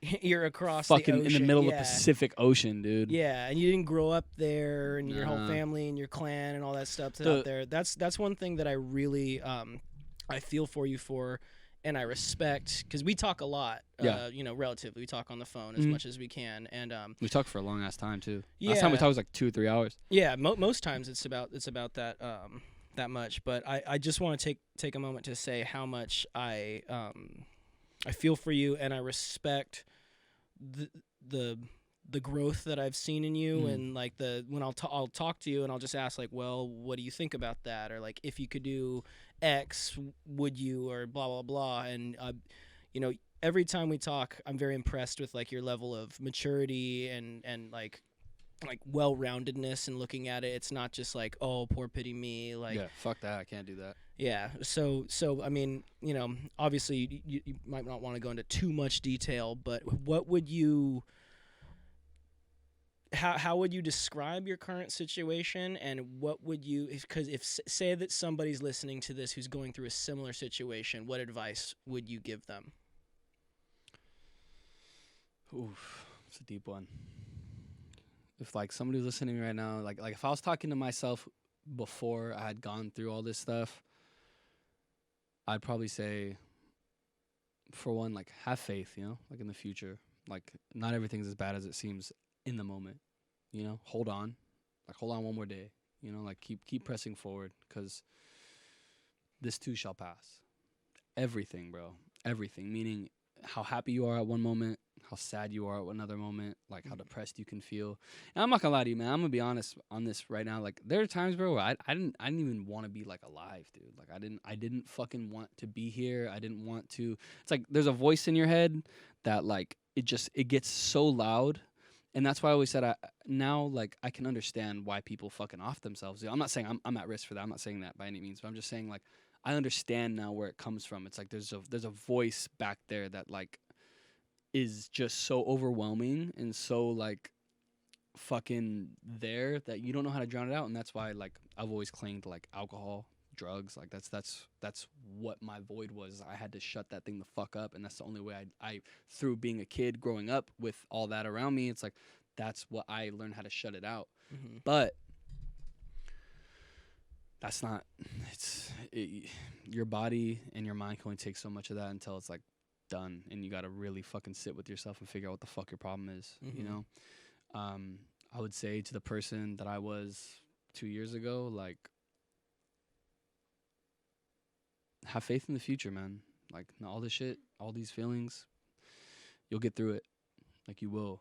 You will. That's and have faith in something. That doesn't matter what the fuck it is. It could be fighting. It could be, like, for me, for example, it could be fighting. It could be jujitsu. It could be wrestling. It could be your kid. Like have faith and hope into something. But, like, don't deny yourself the respect of trying to figure out what the fuck the issue is, because you need to work through it. You need to figure it out. Like I was telling Tiffany earlier, like, we're getting older now, man. Like, I'm 27, about to be 28, almost 30 years old, man. And I still feel like a little fucking child, like I'm living in the past. You know what I mean? Like, and so the only advice that I'm trying to give myself is understanding to be patient with myself, for one, because that's something I was never good at. I always didn't understand why the fuck I couldn't get over certain things that happened to me, why I couldn't just be the person that I want to be. And that in turn made me fuck up more.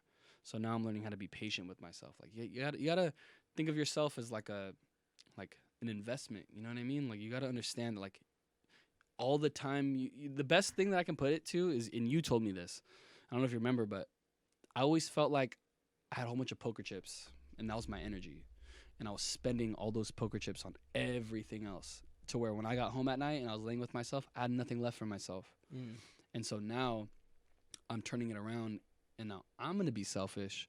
I'm going to take all the energy that I was giving out on others. I'm going to keep it to my fucking self and to my son. That's the only people that are going to get it. And don't get me wrong, I'm going to cherish my friends and stuff. Don't get me wrong about that. But just in the life sense, I'm going to be selfish for a little while, bro. I made a commitment to myself. When I go back to Hawaii, bro, 6 months of the best I can put into everything. Work, training, my son, being a good friend, being a good coworker, all those things. 6 months of my very best of what I can do. And if I don't feel any better after that, then maybe I need to think about moving, or maybe I need to think about some other things, or getting into more of like a therapy thing. I don't know, but I'm going to do my best to do that. I'm going to be selfish, and I'm going to have faith in the future. I'm going to make peace with what was and have faith in what will be. And that's all I can do, bro. I can't focus on what's going to happen in 2 months, 3 months. I got to stop overthinking. You got to just take it day by day, especially with a person like me. Day by day, and just be better than the person you were the day before. That's it. That's all you got to stick to. And if you can just hold on, I promise you things will get better, bro.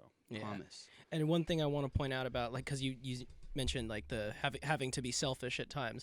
I feel like the word selfish has a negative connotation to it. For sure. But there is such a thing and that's something that I've been trying to work on too. Maybe that's why it came up between us. But like, I spent a lot of my, like, early adulthood being too selfless, you know, like, kind of like trying to be a people pleaser, trying to spending all your poker chips, bro. Exactly. And like, one of the things that I'm working on right now, like to this day, is being selfishly selfless. So it's like, if I'm gonna be the best version of myself for my wife or for my family or for my friends, I need to be more selfish in comparison to some of the more other tertiary shit. Like, you know, for example, I just, you know, I've been a wrestling coach for a long time. I just stopped that. Like I'm pulling back from that, because yes, I love coaching kids. I love giving away, because, you know, you can definitely relate to this. Like, as we both grew up as children of single mothers, and what a lot of times for people like that, you seek a father figure, and a lot of times the best one that you can find is a good coach. So for sure, I've always felt like I wanted to give back what I received from the coaches. You know, shout outs to fucking Sean Barber, Kyle Rowe, Travis McCamish, Tyler Amer, fucking Reza Abedi. Like, these people changed my life and shaped me, and were, you know, a tribe of father figures that I really needed at that time, who helped make me who I am today. And I've been trying to emulate that, but I just in the last, like, month or so, I've reached the conclusion, well, if I'm going to be the best husband and future father, I'm going to have to, unfortunately, stop giving away all of myself to these other people. So I have to be a little bit selfish 100% in order to be selfless. And one other thing I want to touch on that you talked about is that, you know, when you're in such a deep hole to where you feel that, you know, that self-destructiveness and maybe even suicidality. You know, somebody I know killed themselves recently, and it was kind of kind of unexpected, kind of jarring, and It's always unexpected. And of all people who called me, Bobby Schofield, dude. Bobby Schofield calls me on the phone, and he's like, "Yo, what's up, Cruz? Like, how you doing, man? Like, are you good? Like, I just want you to know, like, I love you, bro. I will always love you, and like, make sure that you make time for the people who are important to you, and you make sure that they know what they mean to you, because you never know what they're going through, and you never know how long they're going to be here. Yeah. So you need to make that time, and that's something that I'm trying to implement now, because dude, one of my other coaches, Kenny Workman, shout out to Kenny. One of the ways that he put it is that emotions are like the wind; it comes and goes. Yeah. And some days it gets windier than others, and some days, you know, it pulls the foundation out from under you. The trees go flying because it's a fucking tornado. But a day will come when the wind will stop. You know, so you don't want to make any permanent decisions over temporary feelings, because that's what feelings are. They're Exactly. temporary. And you know, I've definitely felt that I've been there before, like in a place where it's like, maybe I should check out early. You know, like, I don't know if I'm fucking I'm long for this world, you know. And I appreciate your honesty and like your like authenticity to that, but like I really, really want you to know, and anybody who's listening to know, that like there's someone out there for you. There's somebody who has your back. And even if there's not right now, like the wind, this too shall pass. Someone will be there for you eventually. And dude, I'll always be here for you. I might not answer. No, I appreciate it. No. Maybe I'm passed out or I'm too drunk or something like that, but I'll always have your back through these the good times and the hard. I appreciate that. Yeah, man. And I forgot who I was listening to who says this, like, the ministry of presence is a big deal for me.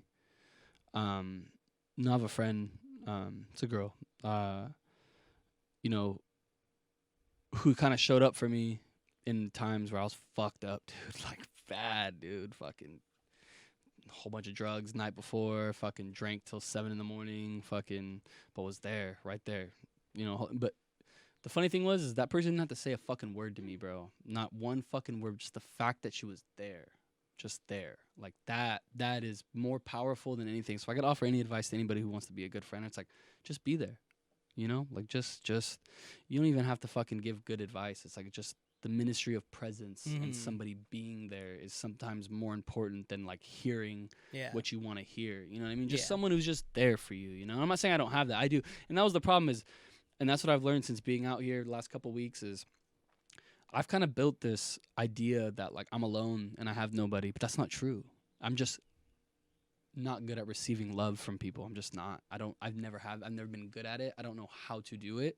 I know how to talk to people and like speak what I need to say, but I've always felt this sense of like distrust just because of what I've been through in my life, that like they don't really give a fuck. You know, but that's not true, man. People do give a fuck. People love you. Like and after being here these last couple of weeks, it's like I now know that's my own problem. That's something that I got to do better, because people are ready to love me. People are ready to be here for me. Like, I'm the one who's the negative one, and it's that voice in your head that goes, "Hey, you're not worthy. You're not good for this. You're not good for that."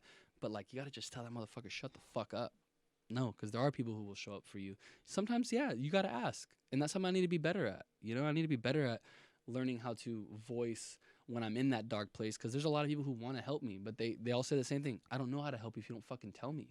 Like, I don't, what the fuck? Like you're sitting here talking about you're in this dark place, but that's you. You're doing that to yourself. You're sitting there thinking you don't have people. You're just somewhere that's far away. You know, like, if everybody could, they would be there for me, and I know that. So like, I'm now like, it's like I have to unlearn so much, bro. Like, when I go back to Hawaii, I have so much work to do, like so much within myself.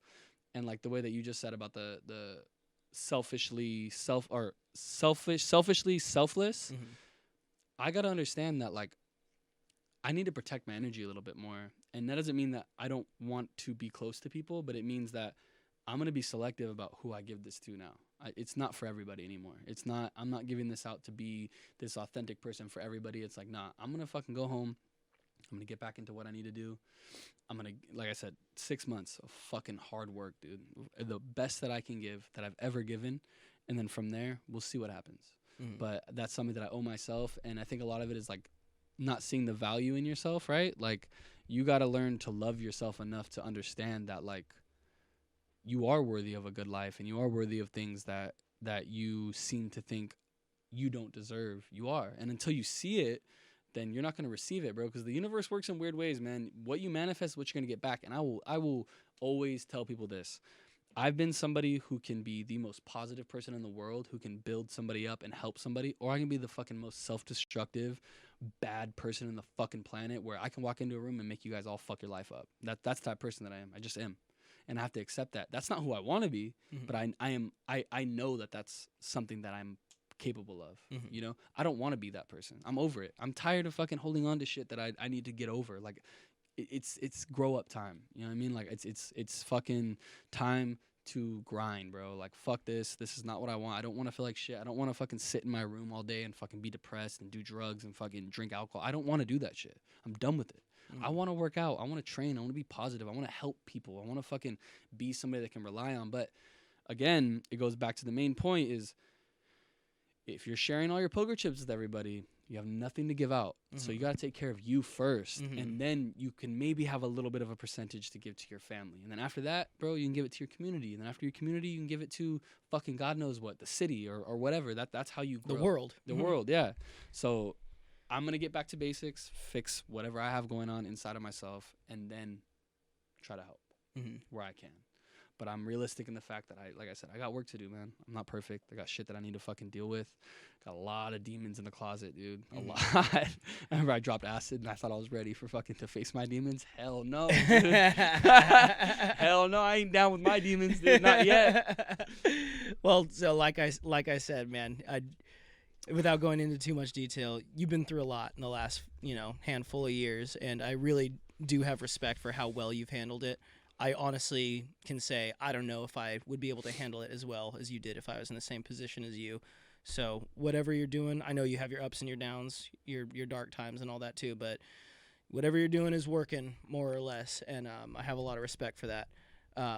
But talking about, the next 6 months and grinding and stuff, one thing I do want to bring up is you look fucking good right now, man. I mean, I'm not at my best right now, but I feel good.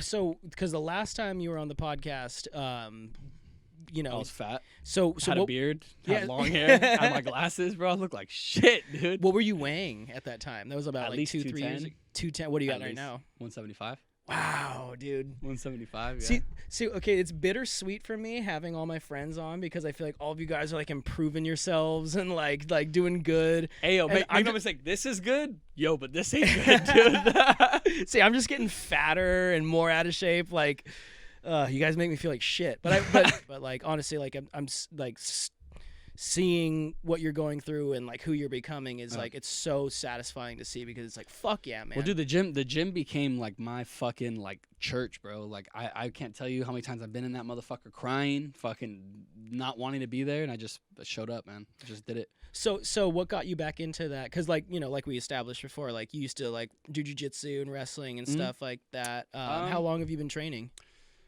Probably like the last 6 months. Hard. Hard. Last month or last few weeks, not as hard. You look. So do you have like a comparison picture, like from where you started like 6-7 months ago to what you're at right now?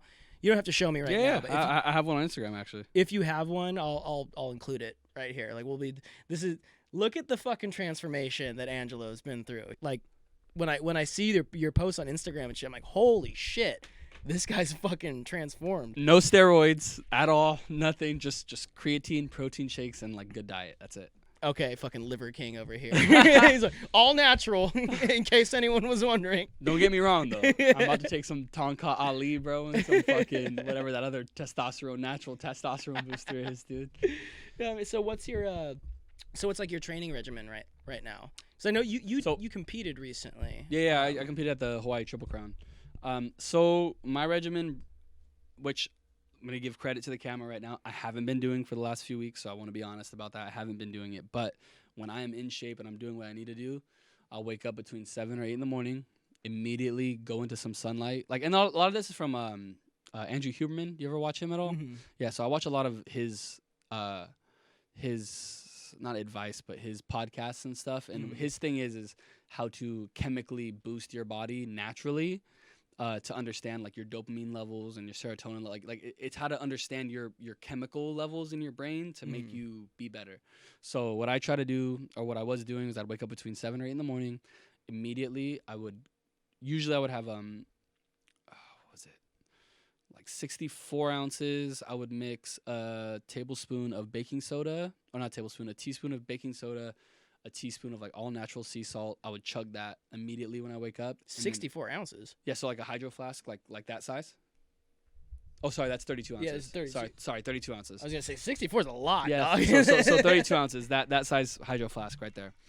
I would drink that, and then immediately go into sunlight. So I have a bridge right above where I live. I'll go walk out there and just soak in the sunlight, bro, for at least 10 minutes.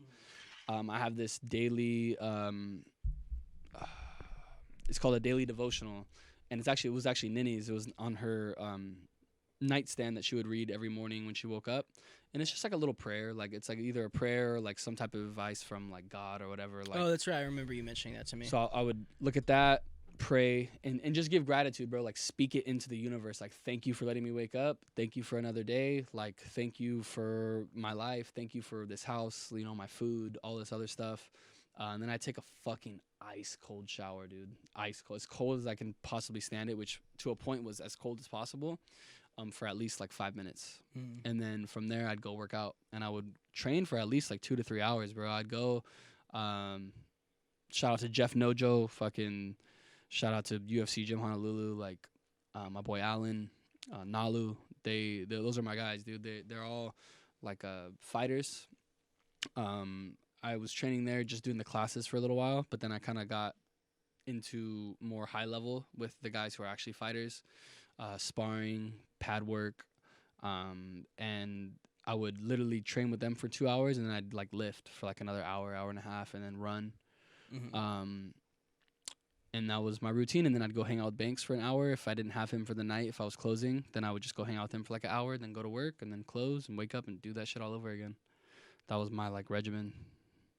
Nice. Well, whatever you're doing, it's definitely working, man. So compare that to whatever you were doing before back. Oh, just eating double Popeyes chicken sandwiches, dude, extra large, dude. Yeah, fucking. which is great. No, it was great. That's where I'm at right now. Hey, I'm not gonna lie to you. That was the happiest point of my life, dude. The double Popeyes chicken sandwich with the fucking extra large fry, large Coke, dude. I was happy then. You know what I mean? Now I'm like, I gotta eat this fucking chicken and fucking eggs again, dude. Like, come on, bro. Like, and I fasted too. So like, what I would do is I would not eat anything until after 12 o'clock, and then I'd stop eating after 9. I wouldn't eat anything. And I'd let myself be hungry. And the weirdest thing is I found that when I worked out or when I trained way harder than as if I would eaten something in the morning or later that night. Yeah. Oh, man. See, okay, so this. What do you think? Something that I've noticed, the whole thing that I'm trying to balance, because I'm in that transitionary period where it's like I know I need to get in shape. I know I need to be taking on like a schedule and a routine, a regimen, like you just described right there. But because I was an athlete for like 10 years, like a dedicated athlete, where I was like working out. Yeah, you did it early, bro. And I've been a non-athlete for about 5 years, and I can honestly say, like you just said, like I'm fucking happy like this. Oh, yeah. This is great. And all I remember when I was training is that I looked good, like I was skinny and like, more attractive than I am now. And here's the thing: is the difference between the front of the mind and the back of the mind. I want to get your opinion on this. I've noticed that when you're working hard and you're in shape, in the front of your mind, you're miserable. Like what's directly in front of you is like, this fucking sucks. I hate cold showers. I hate getting up early. I fucking hate being sore and tired and injured all the time. This fucking sucks.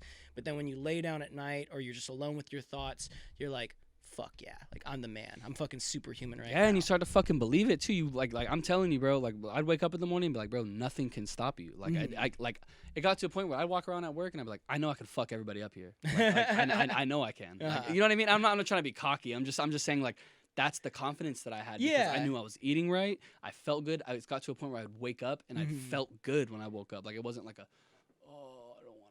I don't want to do this. I was like, nah, let's get the fucking work. Let's go to the fucking gym. And even my homies hit me up like, hey, where you at? I'm on my way.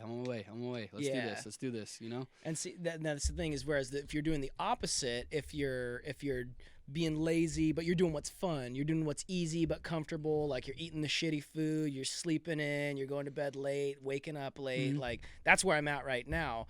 The forefront of your mind is like, this is awesome. I love my life. Yeah. But then in the back of your mind, it's like I've definitely, especially because I've been injured too, that's affected like not being able to like train, not wanting to train. Like in the back of your mind, I've lost the confidence. I don't feel as superhuman. I don't feel as like I could fuck anybody up right now. And it's like, is it like it's a trade-off. It's the trade-off, yeah. And it's like, is it worth being injured all the time to have in the back of your mind, like, I could fuck all these guys up if I wasn't injured? Well, if I'm being honest with you, man, like, and I told everybody this from the beginning because everybody was asking me, oh, how'd you get into shape? And like, I'm gonna be honest with you, bro. The physical attributes of it was just a plus. I didn't go to the gym and train like to be even better. I did it because that's the only thing in my head that I knew how to get out of my head. Like when I'm in that zone, bro, I don't think about anything. Like I feel like, I don't know if I can compare it to this because I'm not a big weed smoker, but like maybe when you smoke weed and your mind's clear, like, or I don't know what people do to get their minds clear, but like that's my version of that. Like the struggle of it, like, but everybody's different. So it's like your trade-off might not be as good as mine, but for me, it's like a mental thing. It's like I have to do this, otherwise I'm gonna do this, and I'm gonna fuck myself up way worse by fucking doing drugs all night or drinking all night, and like it keeps me out of trouble. It keeps me accountable. It keeps me wanting to have it's my own thing that nobody understands. Like you guys understand because you guys have all trained and stuff, but like my kid's mom don't understand. My son don't understand. Some of my friends don't understand. They don't understand why I like it so much. They don't understand why I like doing what I do. And for them, I get the only answer is the same is, dude, it's a mental thing. It keeps my brain in check. It keeps it like, for the way I break it down is if I can do this in the beginning of the day, everything else is easy. If I can get through this workout and get through this training regimen and get through this part of this day, there's nothing else I can't overcome. If I can get fucking beat up for fucking an hour or sparring and get my ass kicked for an hour, there's nothing that my boss can give me or anybody else in that workspace that could fuck me up mentally because I've already went through the worst part. You know what I mean? Yeah, it's just the mental part. It rolls off. The physical part is great. Don't get me wrong. I love looking good, but that wasn't ever the like main idea of why I did it. It was all for the mental. It was all mental. It was all like, this is my way of escaping in a positive way. Because the other way is isolating, drugs, alcohol, all that other shit. Like that is my way of dealing with it the way I'm used to. Yeah. You know what I mean? Yeah. And training itself can become a drug, you know, because like I said, I'm like in a lazy period right now, but like I've been there, I've done that. Like there's something like you get like the runner's high or whatever. You get euphoric, that feel. dude. Yeah. Yeah, totally. Especially when you like learn something new or like, even if I get a jab on one of the guys who are way better than me and I hit him and they go, oh, it's like, like, okay, cool. Yeah, like I'm learning something, you that's, know? That's like, its own kind of high. Oh, man, I love whiskey and beer and burgers, though. Fuck. There's no reason why you can't balance all of them. Fair enough. You're Let right. me just tell you. No, you're right. You're right. And see, I got to a point where I was rewarding myself. I said, okay, if I can go a week with doing all this, then on my day off, I can have like an old fashioned, or I can do this. You earn it. Yeah, earn it. Yeah. But then I just got back into just too much excess, too much accessibility to bullshit. Which I think that's an important part to point out too, is that like you just described, you know, it's obvious. The proof is in the pudding. You're on camera right now. You've visibly and like measurably lost all this weight.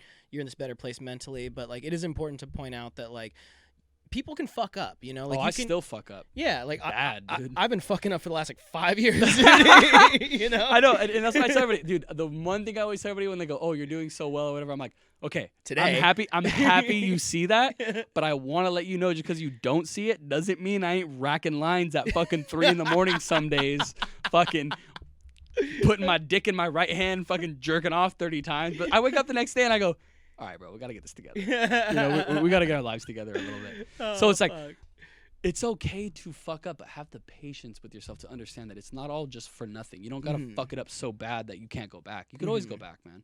But like, have the patience with yourself to understand that like, there's no manual to this life shit, you know? Like, you're going to deal with shit the way that you think you know how to, but you do have a sense of responsibility in the fact that like you got to nut up sometimes and be like, yo, I got to get it together. Yeah. And everybody has their own fill, and I just don't want to be the guy who wakes up who's 40 years old, pissed off at the world, like why couldn't I get it together? Like my mom or like a few other people that I know who are older and they could never just get it together for some reason. Mm-hmm. I'm too self-aware for that. I can't fucking do it. Mm-hmm. So I know when I fuck up, I'm like, okay, you're fucking up, but we're gonna do better. Yeah. We're gonna figure it out.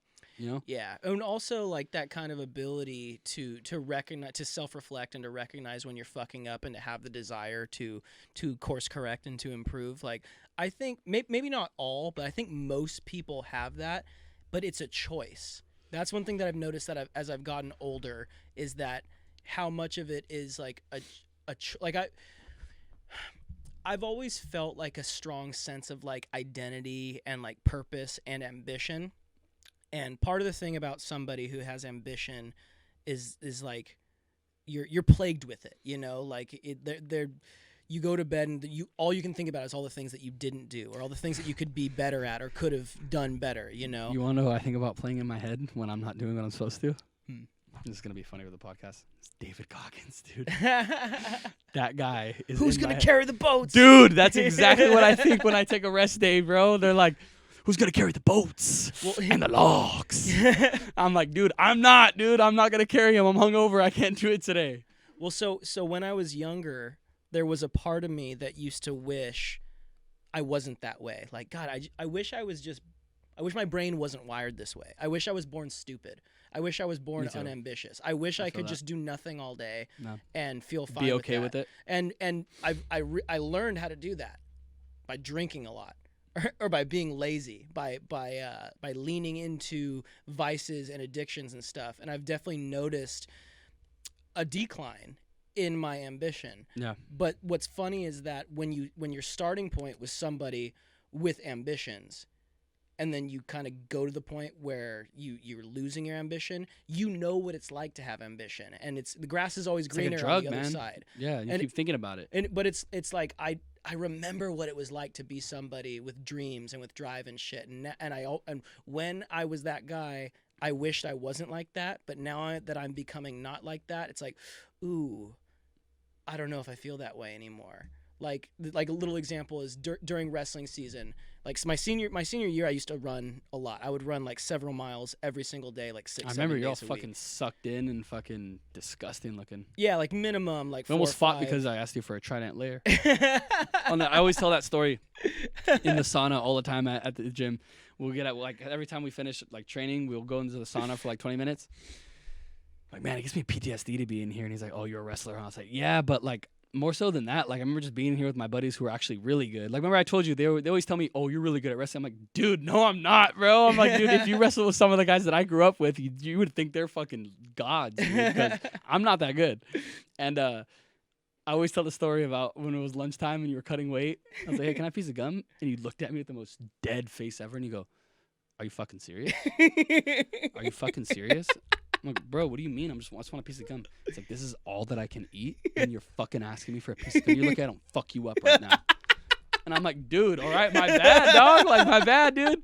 And you're just like, fucking unbelievable. You just walked away, dude. You just walked away from me, dude. You didn't talk to me for like 2 days. Well, I think it's important to note that this is back when Trident was doing their dessert thing. So it was like strawberry cheesecake flavor, like mint chocolate. It was like a meal. It was like a meal and a piece. It wasn't just like strawberry, you know, like this. That was like in your lowest point when you're cutting weight. It's like, I'm gonna have lunch now. You start chewing a piece of gum. So it's like, dude, I've only got 6 sticks left, bro. Like, I gotta make these 6 sticks last I'll just never forget your face is just like no laugh, nothing. Just, are you fucking serious? I'm like, dude, my bad, dude. I was like, I already knew I fucked up when he looked at me, dude. I'm like, oh, I already fucked up, dude.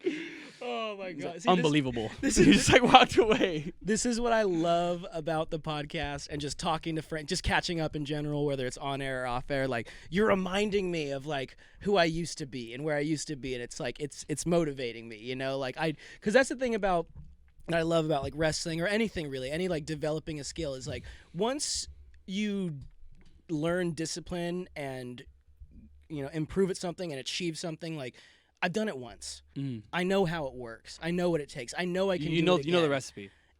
And the only thing that's stopping me is myself. It's a choice. Yep. I am choosing not to I feel you. make the sacrifice, to be disciplined. And obviously it's way easier said than done. But I know that if I make the choice, I'm going to turn it around now. I know that I can. And so hey, I appreciate that. This conversation is fucking motivating me, dude. Who's going to carry the boats? Dude, who's going to carry the fucking boats, dude? You want to know what I think about? I think about my son, and I go, oh, man, like, I want to have enough energy to fucking play with this kid until he's fucking old enough to not play anymore. You know, I want to, like, be outrunning his friends. Like, I want to train him on the little pads, fucking blah, blah, blah. You know what I mean? Like, well, and you also want him to know, like, fucking don't step, dog. well, yeah, supposedly he's going to be 6'5", dude. So I got to assert the dominance early, dude, and make sure I beat his ass enough to where it's like, okay, don't call CPS on me. I'm just kidding. But seriously, like, that kid's gonna be a little monster, dude. So I'm like, oh yeah, let's harness this now. Like, let's build this together, you know? Like, yeah. So I'm trying to just be for myself because it's a mental thing, but like at the same time, dude, I want to be old and like healthy. And to be honest, with all the shit that I've done in my life, it's like, man, I don't know how late I'm gonna live. To be honest, like, you know, I've done a lot of dumbass shit. So we'll see what happens. Yeah. Well, okay. So to bring it back from there, talking about like training in the future and stuff, and like you know, shout outs to your guys in Hawaii and stuff. I want to talk a little because we're coming up on time here. I want to talk a little bit about your Hawaii life. See if you got any crazy stories for me. Oh yeah, I do. Let's take a pee break and then we'll come back to that. All right. So we're back. I've lost track of how many shots of whiskey. More shotted. Yeah. Okay. I think it's 4. This is 4. I think this is lucky 4 number 4 since 11 o'clock. Cheers.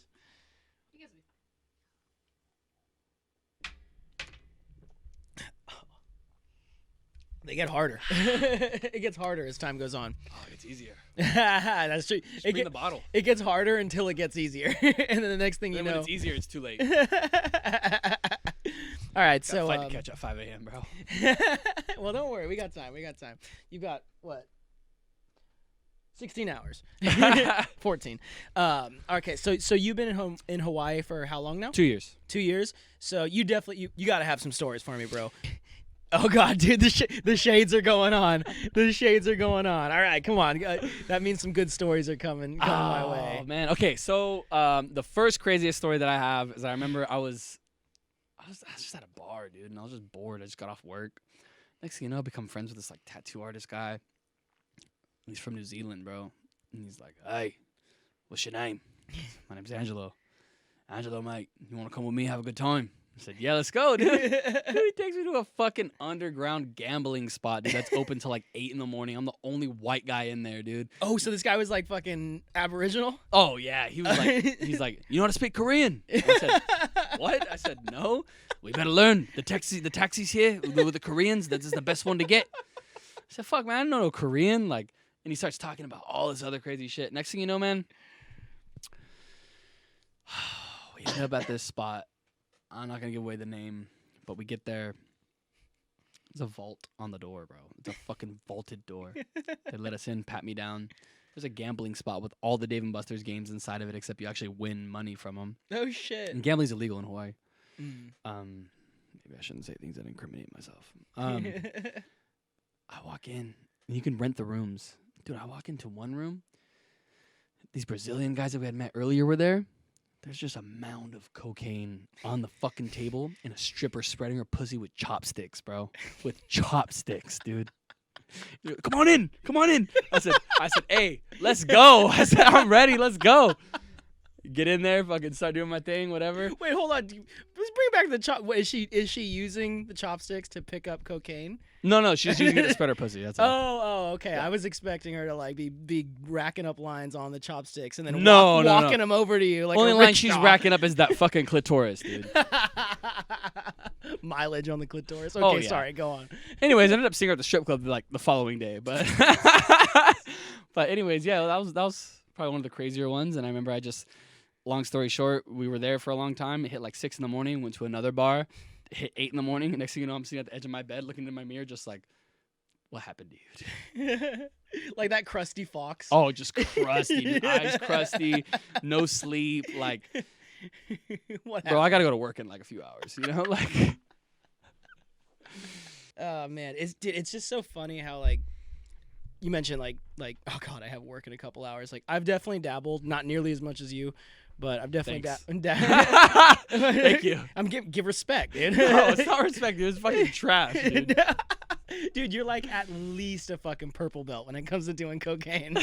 I'm like blue at best. Honestly, I'm not gonna lie to you. I'm probably on that black belt level, dude. I ain't gonna Holy lie to you, dude. shit. I ain't gonna lie to you, dude. That's pretty gnarly, dude. I'm not gonna lie to you. I was slamming like 3 grams within like 36 hours, dude. Yeah, I definitely haven't done that. Yeah, no, it gets to a point where you're like, am I going out? Like, am I dead? Like, is this fentanyl, dude? Like, am I gonna die? Like, you never know. See, I might not even be a blue belt. I might be a white belt at it because like I'm at the point where like if my mouth and my teeth start to feel funny, I'm not into it.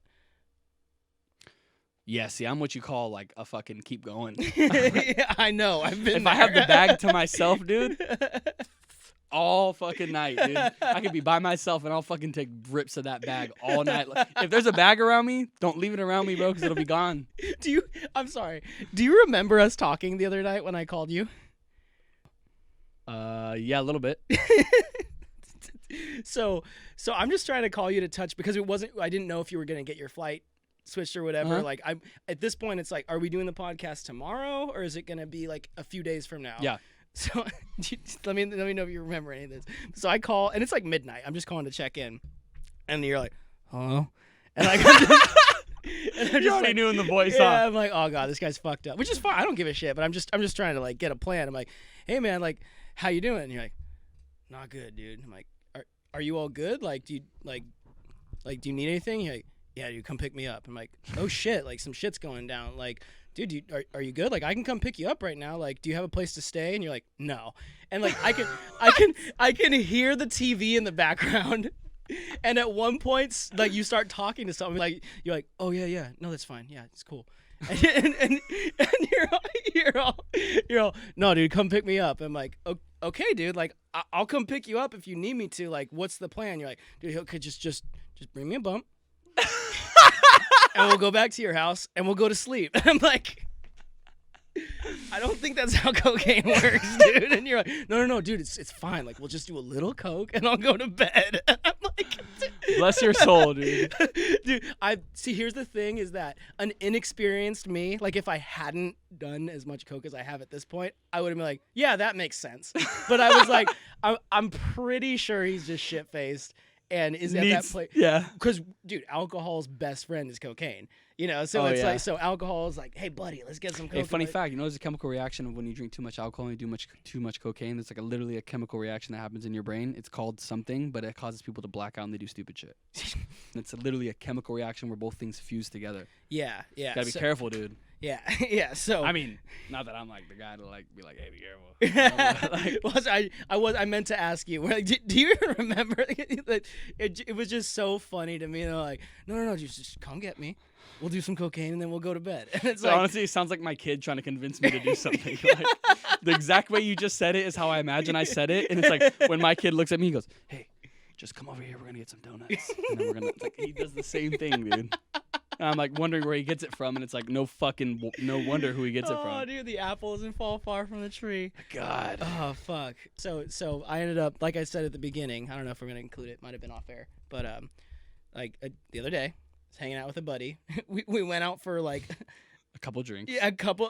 How it starts. Yeah. Like, we're gonna get food and a drink. I know. What was it?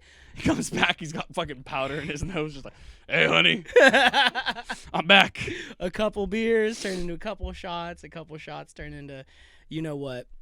And then the next thing I know, it's fucking. It's 10 in the morning, and I'm walking my dogs through my parking lot, and some random homeless guy is walking right here in the neighborhood.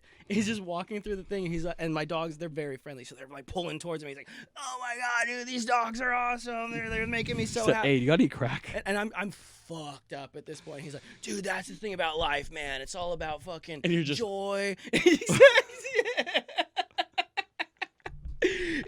It's all about happiness, dude. Like right now, you guys are bringing me so much happiness. And while we're talking, he just starts smoking a blunt in the middle of the parking lot, and I'm just like, "Can I get some of that?" He's like, "Yeah, man." So then we're just smoking this blunt in the middle of the parking lot, dude. No joke. Have you ever played? Do you remember Fallout? like that post-apocalyptic game. Yes. I seriously felt like I was in a fucking video game, like just having a random encounter, like this random guy. Like NPC. Yeah, and like we start having the conversation. My face zooms into, Girl. and meanwhile he's homeless, so he's all haggard and shit. So he looks like a Fallout character, and so I fucking smoke weed with this dude, and then we like take my dogs down the street to like have them skate me, and we're next to the creek here, which is essentially a sewer. It's a giant sewer because it's been raining lately, so there's a bunch of sewer water going. And they're pulling me, and I can't get them to stop, so I jump off the skateboard, and the skateboard fucking flies off the edge into the creek, into the shitter. And I'm like I'm coming out of a blackout at this point, so I'm like, fuck, I gotta get the skateboard. So I go down and get the skateboard. Nothing like a buzzkill fucking getting some shit, huh? And I keep telling like, stop, wait, stay to the dogs, but they don't listen. So they jump down into the creek, and I have the skateboard now, and I walk back up, but I can make it back up, but it's too steep for them. So now I have to walk to the point where the incline is like less steep, so that my dogs can walk back up, and they're just swimming through sewer water. They're just swimming. I'm just like, you fucking pieces of shit. And the next thing I know, you it's off fucking them right there. Next thing I know, I'm back. I don't even remember getting back home, and I'm just bathing them, just sewer fucking coming off of them. Like in the come to, and you're like, bathtub. whoa, how'd I get here? Exactly. Oh God. Cocaine's a hell of a drug.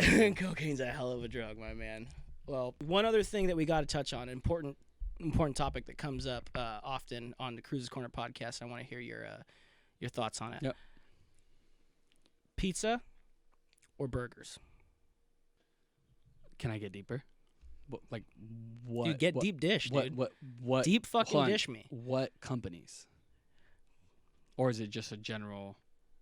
Because it matters. It matters. No, let's keep it general because it's like. So no brands then. You just want to keep it. You want to keep it. Would you rather only be able to have pizza or only burgers? Yeah, Like, pizza, you know what I mean? pizza or burgers. Fuck. See, but the problem is I love cooking and I love food so much that it's like it really matters the brand. Oh, you're a snob. Yeah, I'm a snob. But don't get me wrong, I'm down with the Domino's, but then I'm down with the McDonald's, dog. Like, so I'm not complicated, but like if we want to get gourmet, are we going Gordon Ramsay? Like, you know what I mean? So like, I'm not saying you can only have one of them as your only meal for the rest of your life, but for the rest of your life, only one of them can exist. You can still have pasta. You can still have I'm gonna chicken. go pizza. Why is that? So many more options. Burger is like, for me, is like it's like a fine classic lady. You know, you can only dress it so fancy before you're getting out of character. With a pizza, you throw jalapenos on it. You can put salami on it. Like it's like salami on a burger don't taste good. You know what I mean? Like, that's weird. But don't get me wrong. That's such a good point. Hey, no disrespect to burgers. I love burgers though. Those are one of my favorite meals, dude. Like In-N-Out, McDonald's, fucking fancy ass burgers, but pizza, you can dress that bitch up any way you want, dude. You can throw some fucking thongs on it and still eat it. You know what I mean? Like, that's fun. That's like it's you can put anything on a pizza, bro. Correct me if I'm wrong here, but it's like burgers is like the chick you want to fuck, but pizza is the one you want to marry. But yeah, pizza's like she's down for whatever. She's cute, she's beautiful, classy, but she's also hot. You can make it a margarita pizza with like just a little tomato slices, but you could also make it a grungy hamburger patties with Big Mac sauce if you want, and it's still Just a pizza. Spit on her. Fucking in her mouth, dude. Roll it up if you want. Eat it so many different ways. A burger is just yeah. here. You could roll it up, eat it like a taquito. Yeah, you yeah. Eat it by the slice, fold it. Your kids will never know how many burgers you ate, but they'll be raised by pizza. Exactly. My son hates burgers, loves pizza. Hey, dude, it's in the blood. Yeah, it's in the blood. Yeah. I mean, is there anything else that you wanted to? I mean, we talked about Hawaii. Nah, but I mean, if there was one message I'd like to get out, is just like I said, to touch back earlier when you said about like advice about somebody's listening, going through some shit, like just push through, man. Push through. Like, if you make it through the night, there's a brighter day, dude. Promise you. You just gotta make it through that last fucking bit of bullshit. Like, it's hard, it's rough. There's people who care about you. There's people who love you. There's resources that you can reach out to if you're having problems mentally. And I highly suggest that you do reach into those things, because your brain is like a bad neighborhood, man. You can hang out there for a little bit, but you can't chill there. Like you can't let the bus drop you off there. You got to just learn how to be disciplined. Find something, anything that you're passionate about, painting, fighting, fucking taking care of your kid, whatever it is, be passionate about it, love it, cling on to that, get some discipline in your life, find God. And I know a lot of people may not be religious who fucking like listen to this type of shit, but find something, dude, whether it be the universe, whatever it is that you believe in, Buddha, fucking Allah, I don't give a fuck. Like, you need to understand that, like, you need to have a faith in something higher than human beings, because this shit don't work out down here as often as we think it does. It doesn't. You can put your faith in people, but people are going to hurt you at the end of the day. You got to put your faith in something that counts. And for me, it's God. Like, you have to, man. You got to have something. And so find that one thing and just get yourself out of the rut you're in. And I'm telling you, as somebody who's lived and been through this shit, bro, it will get better. This too shall pass. Good, bad, fucking horrible. You will get through it. Just persevere. Love everybody. Don't be afraid to receive love from people. Be there for your friends. Love your family. Fucking, and just be a good person. Just be better than you were the day before, man. That's all you got to focus on. Don't worry about how better everybody else is doing, your friend or whoever it is that you're focusing on that looks like the person who has it all made out, because you have no idea what the struggles that they went through to get to that point. And we all need to start respecting that more. We all need to be more encouraging to one another on this fucking planet, because life's tough, dude. It's only going to get tougher.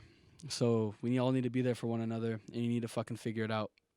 Your family needs it. Your ancestors who fucking fought fucking saber-toothed tigers, dude. Fucking, they need you to be the person you're supposed to be. So go out and get it. Yep, and that's why I'm so, like I said at the beginning, man, I'm so thankful that to know you, to have met you, to have you in my life, and that we made this happen. You made this happen. You know, I'm a boy, bro. Love this shit. Thank you so much, man. Well, that about does her. That about wraps her up.